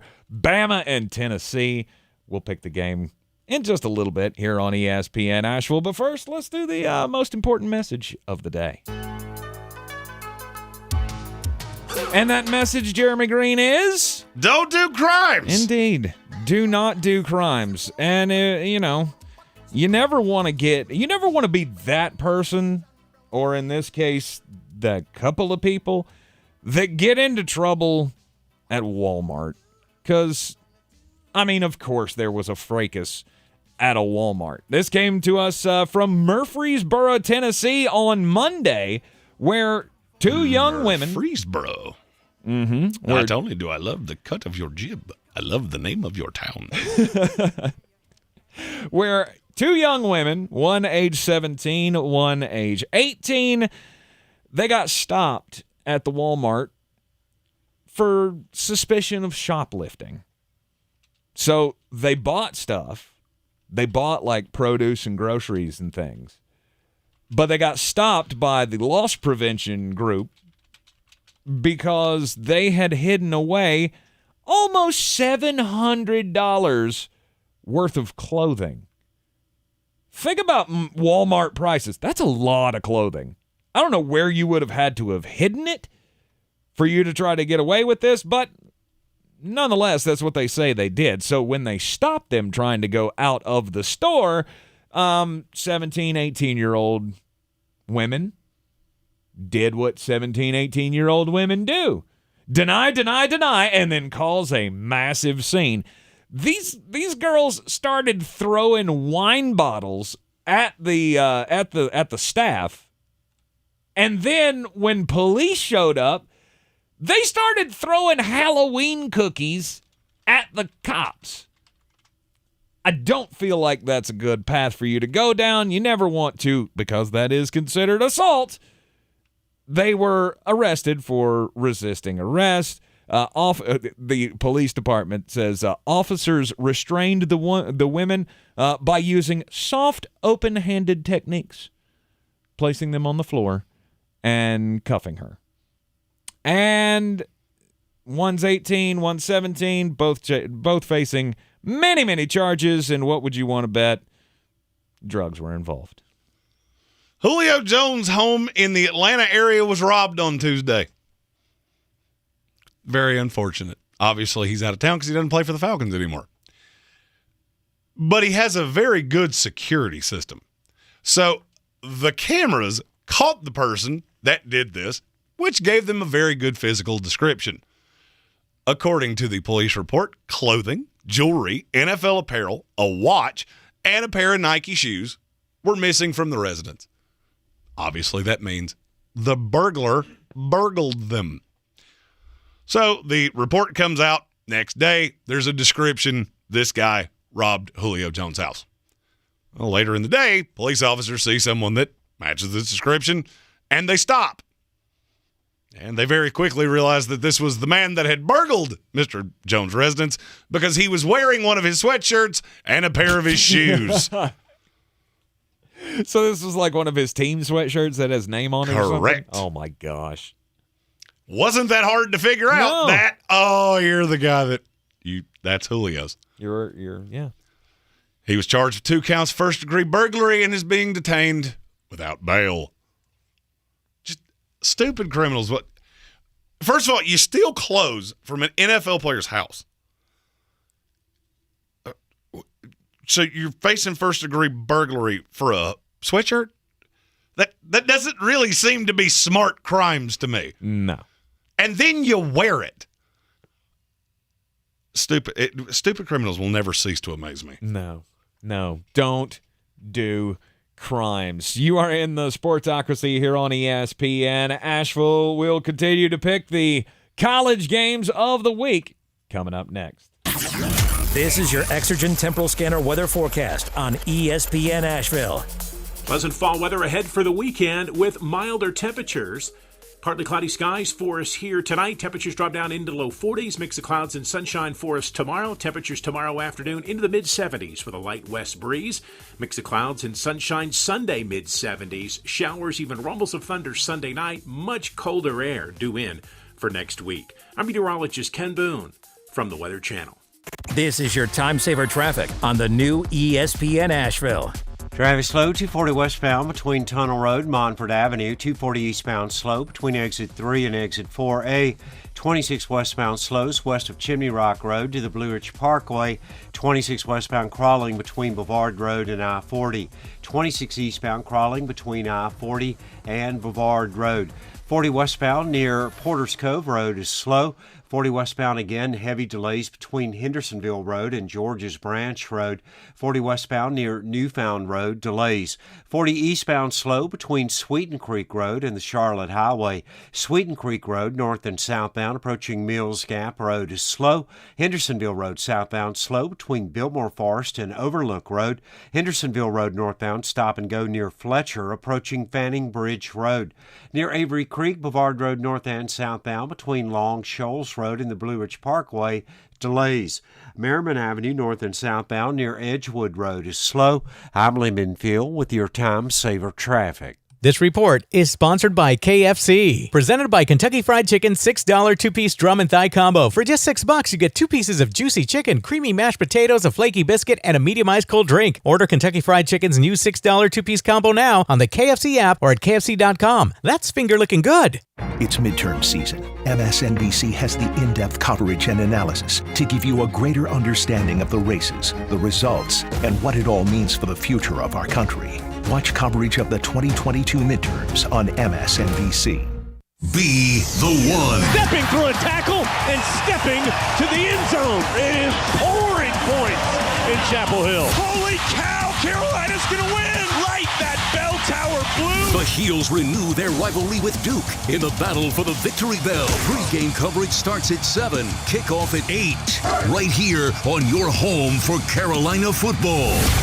Asheville's home for the Tar Heels is ESPN Asheville. Since man created roads, they've been looking for ways to get off-road and vehicles to take them there. That's where Outlaw Off-Road comes in. A premier off-road center for Jeeps, trucks, and SUVs with a complete lineup of off-road and overland services, including maintenance and repair to make your vehicle all that it can be. Check out their location right here in Western North Carolina at 85 Avery Creek Road. Call them today at 828-974-8480 or visit them on the web at theoutlawoffroad.com. When I finally drove the old car into the grave, I knew there was only one place I was going to go. Fred Anderson Nissan of Asheville, home of the family plan. And yes, they treat you like family. I went in, told them what I was looking for, told them my budget, and in no time, I was signing the paperwork on my certified pre-owned vehicle. They have the area's largest selection on quality pre-owned vehicles and certified Nissans. They go through a 167-point inspection, so you know it's not going to let you down. They gave me the Carfax report, so I know the history of my vehicle. And the Fred Anderson family plan gives me things like oil changes and car washes and loaner cars if I have to have major work done on the car in the future. For me, buying a car has always been an intimidating thought. But the folks at Fred Anderson Nissan of Asheville made it super easy. Don't be like me. Don't wait till the last minute to get a deal done. Go to AndersonNissan.com or stop by the showroom at 629 Brevard Road. And don't forget to mention we sent you from the Sportsocracy and get a $250 bonus on your trade-in at Fred Anderson Nissan of Asheville.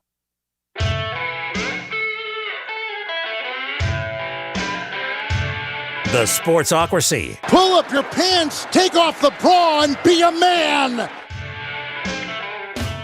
All right, best games of the week in college football. Pick-a-palooza, as it is every football Friday here on ESPN Asheville in the Sportsocracy. Game day is in Knoxville this weekend as number 6 Tennessee hosts number 3 Alabama. Jeremy, I know that you've been leaning, apparently, Tennessee all week from what you've told me. I can't make a pick. I know you can't make a pick. You got to wait till the end of this year program. But, say you were interested in a little Tennessee action. Why would that be? The number keeps swelling, which tells me Bryce Young's going to play. I struggle to believe that he's going to be 100%. And I don't think there's as big a discrepancy between these two teams as everybody else does. Okay. Alabama has been notorious for not covering big numbers on the road, and this number is swelling by the minute. Now, this is one of those games that I have to tell you, public narratives on Tennessee. Mm-hmm. That always scares me. Always scares me. But I think this is going to be a shootout. This will be the loudest that Neyland Stadium has been in 20 years. No doubt. I thought Florida was bad. And you thought that the Ole Miss game last year was, that was going to be the most ruckus that crowd could be in a long time. Well, now you have a Tennessee team. They always get crazy when Alabama comes to Knoxville. But now you have a team that can legitimately challenge Alabama, and that's going to make the big difference. Look, I think Alabama wins this game. I said it earlier in the week. This is the first time that the big bright lights have been on Tennessee in a while, and I just don't know if they can hold up to it and get the win. That number continues to get bigger, and I kind of like Tennessee with the points, but I'm not saying it's going to be a blowout. I'm just saying it comes down to the end of it. I got Nick Saban. You got Josh Heupel. I get it. Mm-hmm. Last week I had Jimbo Fisher and Dark Helmet, and I was one terrible play call away from beating you. You were. The stat that screams out to me, there's a huge discrepancy, Bryce Young, when he's pressured versus when the pocket's clean. Passer rating is a little different in college, and it's very inflated. Hendon Hooker's passer rating in a clean pocket's 134.5. You know what it is under pressure? What's that? 130.2. Oh. It doesn't change anything. He has so many weapons, and I do think it's going to challenge this Alabama secondary. I love the over. Over. 66. Over. Possibly in the first three quarters. 3:30 game in Dallas. Well, Fort Worth, Texas. We got number 13 TCU hosting number 8 Oklahoma State. Is this where Oklahoma State falters? This game is not in the bangers, so I can readily make a pick on this. I am so drunk on Oklahoma State. I'm somewhere between Nick Nolte, Charlie Sheen, and Gary Busey. Okay. I believe there's a fake narrative here with TCU. Mm-hmm. They're good, don't get me wrong. I don't think they're Oklahoma State good. And I think this is the week that you go, oh, okay. There is a little bit of a difference between the high side and what TCU has. Mm-hmm. Quentin Johnson, he a dog. Yep. I just don't know that they have enough of those. I like Oklahoma State. Mm-hmm. I like TCU in this. I'm gonna go against you. I'm gonna go with TCU. I like the ability for the big play much better. I know Oklahoma State likes that ground and pound, great defense kind of a game. Normally I would go that way, but it's been fun watching the Horned Frogs put up a boatload of points in the last few weeks, and I don't know that Oklahoma State's got it in them. If you look at both sides of the ball, there's only one side of either of these teams that's just not good, and it's TCU's defense. Number 15, NC State takes on number 18, Syracuse. It's weird for me to say that Syracuse is a ranked team in the top 25. I'm just not sure that they're good. Like they Sean Tucker very well. Mm-hmm. They have played an easy schedule. Gruesomely easy. Yeah. The toughest game they've had is Purdue. This will be a big litmus test on NC State. Can you bounce back from the loss to Clemson?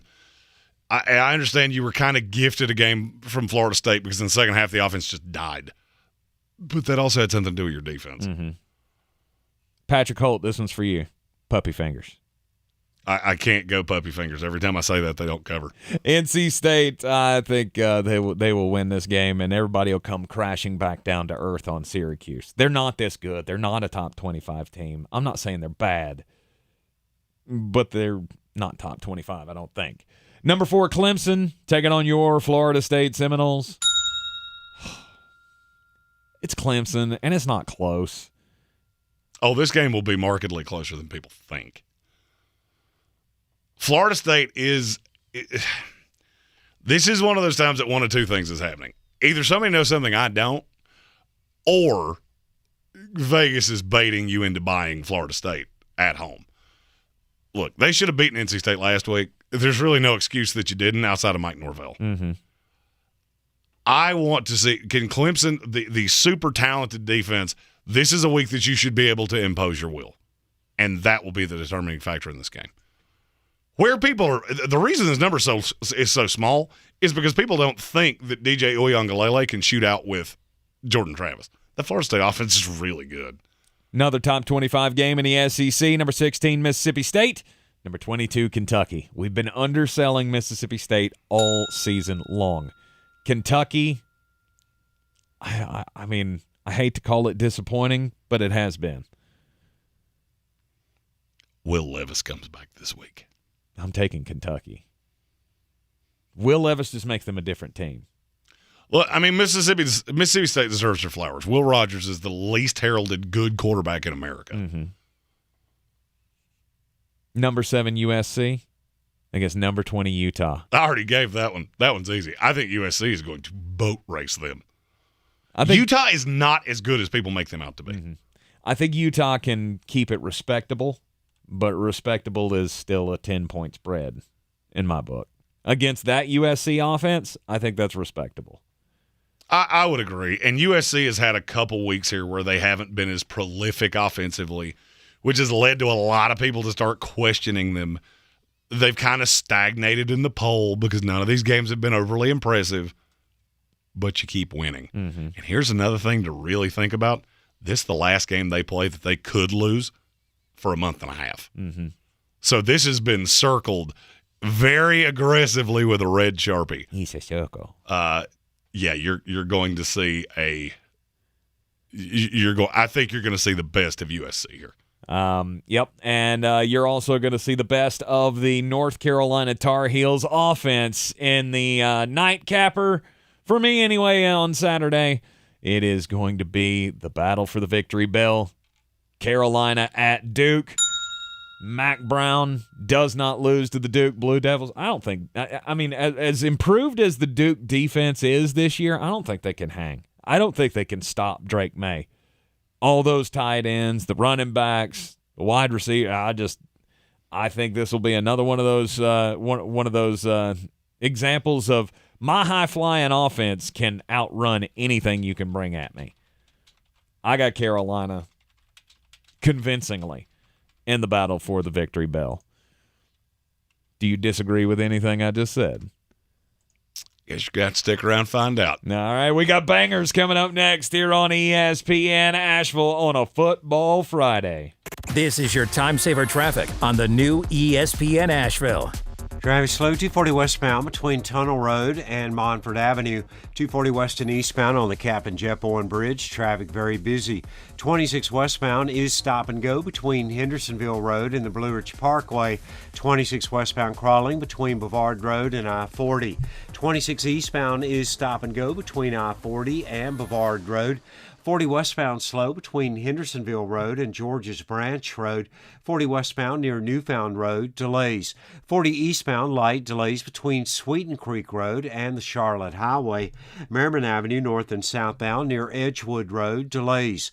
This report is sponsored by Discover. Some banks can make it complicated to redeem credit card rewards. But with Discover, you can redeem your rewards for cash in any amount at any time. Talk about amazing. Learn more at discover.com/redeem rewards. Terms apply. Help the planet with a tip from iHeartRadio Earth.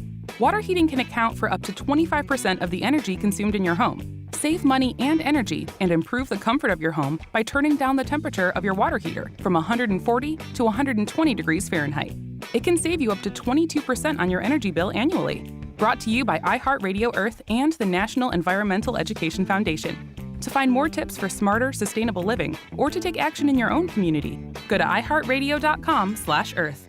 Okay, I just saved on some amazing fall style picks at Kohl's, and I need to talk about it. I found myself the cutest tops from Sonoma Goods for Life starting at $15.99. Long sleeve must-haves for my husband starting at under $18. And fun looks for my kids starting at just over $10. Plus, you can take an extra 20% off or save even more with a Kohl's card. So for more fall style and more savings, you gotta get to Kohl's. Select styles, 20% offer ends October 16th. Some exclusions apply. See store or Kohl's.com for details.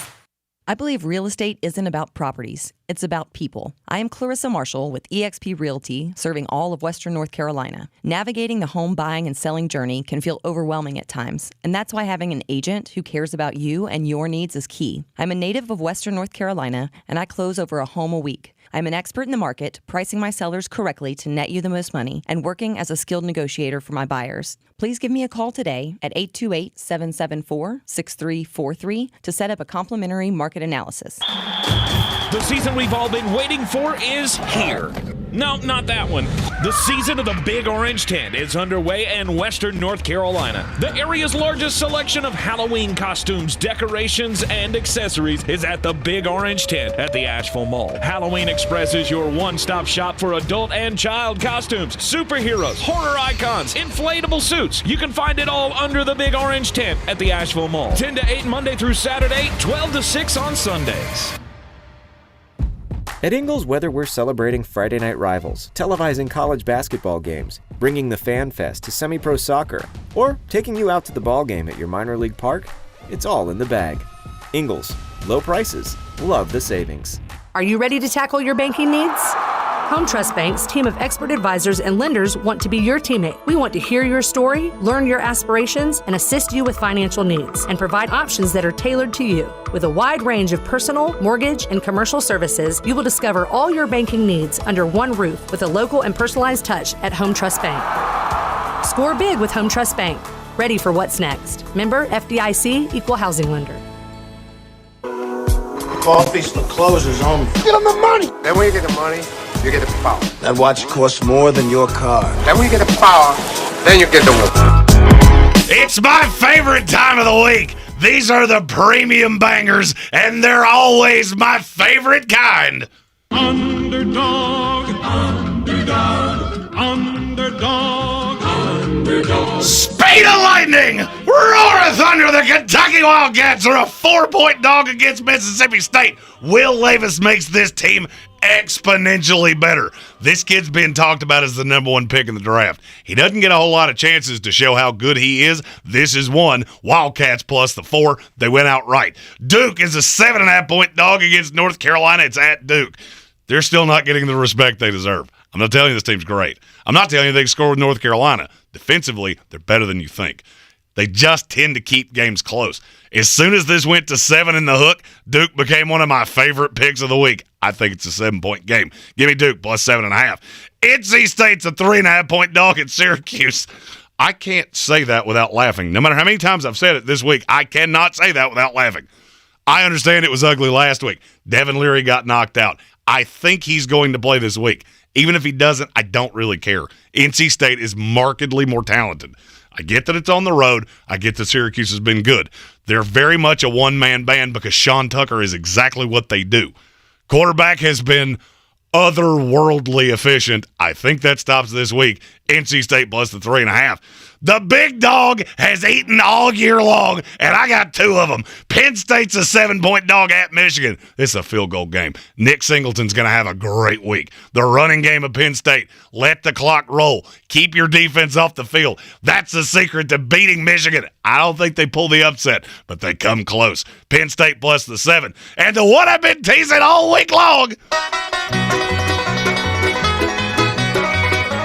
They're up to a 9-point dog. And it's too many points. This Tennessee offense is prodigious. They're super talented. Hendon Hooker is one of the best quarterbacks in the country. Josh Heupel has this fan base buying into the highest extreme. I'm taking Tennessee plus the 8.5, and I'll go one step further. They went out right. I still dream about that. Rocky Top, you'll always be home sweet home to me. Woo! Good old Rocky Top. Woo! Rocky Top, Tennessee. Oh, that hurt my soul to do that. It didn't hurt me in the least. Oh, take those wagers over to badhouse.com. Use the promo code Sportsocracy and get a 125% deposit bonus on whatever you put into your account up to $2,500. A whole lot of ability to win some free cash from BetUs.com. One of my favorite narratives is when you have a school like this that's been down forever, and these guys band together because they know if we can pull this off, you can lose a trap game later in the season. Mm-hmm. It doesn't matter. You'll be remembered forever. Alabama expects to win games like this. And I think sometimes that can catch you when you fall into this bandsaw. Name me the last time it happened. Texas A&M. What happened? They lost. Mm-hmm. Alabama can withstand a loss. This is as big a game as Tennessee's had in 20 years. Yep. I mean, this goes back to not quite to Peyton Manning, but close. And I think that place is going to be electric. You're going to feed off the crowd. And I feel like Nick Saban believes that just because Bryce Young comes back that everything's hunky-dunky. I'm not sure that he's actually as healthy as everybody makes it out to be. I think he knows if Bryce Young doesn't play, we're going to get smoked because we can't run the triple option and beat what's going to happen with Hendon Hooker. So Bryce Young, maybe 70%, maybe he's 90%. I have no way of knowing that. This just feels like one of those times that the public's right. Mm-hmm. It just reminds me of that old saying that Larry Munson of the Georgia Bulldogs, longtime broadcaster, said, "Man, there's going to be some property destroyed tonight." If that is the case, and the Tennessee Volunteers are able to win outright, it will be all hands on deck for law enforcement in the Knoxville area. If you're a parlay individual, Kentucky, all these money line, Kentucky, Florida Gators, NC State Wolfpack, Clemson Tigers, USC Trojans, Rock Chalk Jayhawk, $5, 644.28. BetUs.com. Wow. If you add Tennessee to it, it turns into over $5,000. Jeez. Just throwing it out there. All right. You do with it what you want to. Low wager, high reward. There you go. You got your parlay of the day, all your bangers as well. We will see you Sunday morning for the Fantasy Game Time Decision Show right here on YouTube, back here on ESPN Asheville, 3 o'clock on Monday. Enjoy the weekend. We got big high school football matchup tonight on AM 1400 and TuscolaRadio.com. Tuscola-Pisgah, rivalries all over the place. This is your Exergen Temporal Scanner weather forecast on ESPN Asheville. Pleasant fall weather ahead for the weekend with milder temperatures. Partly cloudy skies for us here tonight. Temperatures drop down into low 40s. Mix of clouds and sunshine for us tomorrow. Temperatures tomorrow afternoon into the mid-70s with a light west breeze. Mix of clouds and sunshine Sunday mid-70s. Showers, even rumbles of thunder Sunday night. Much colder air due in for next week. I'm meteorologist Ken Boone from the Weather Channel. This is your time saver traffic on the new ESPN Asheville. Driving slow, 240 westbound between Tunnel Road and Montford Avenue. 26 westbound slowing between Hendersonville Road and the Blue Ridge Parkway. 26 westbound crawling between Bavard Road and I-40. 26 eastbound stop and go between I-40 and the French Broad River. 40 westbound is slow between Hendersonville Road and George's Branch Road. 40 westbound near Newfound Road, traffic very slow. Near Avery Creek, Bavard Road north and southbound between Long Shoals Road and the Blue Ridge Parkway, heavy traffic volume. Hendersonville Road southbound slow between the Blue Ridge Parkway and Mills Gap Road. Sweden Creek Road southbound stop and go approaching the Blue Ridge Parkway to Mills Gap Road. Hendersonville Road in Fletcher northbound approaching Fanning Bridge Road is slow. I'm Lyndon Field with your time saver traffic. This report is paid for by North Carolina Governor's Highway Safety Program. We all share the responsibility to make sure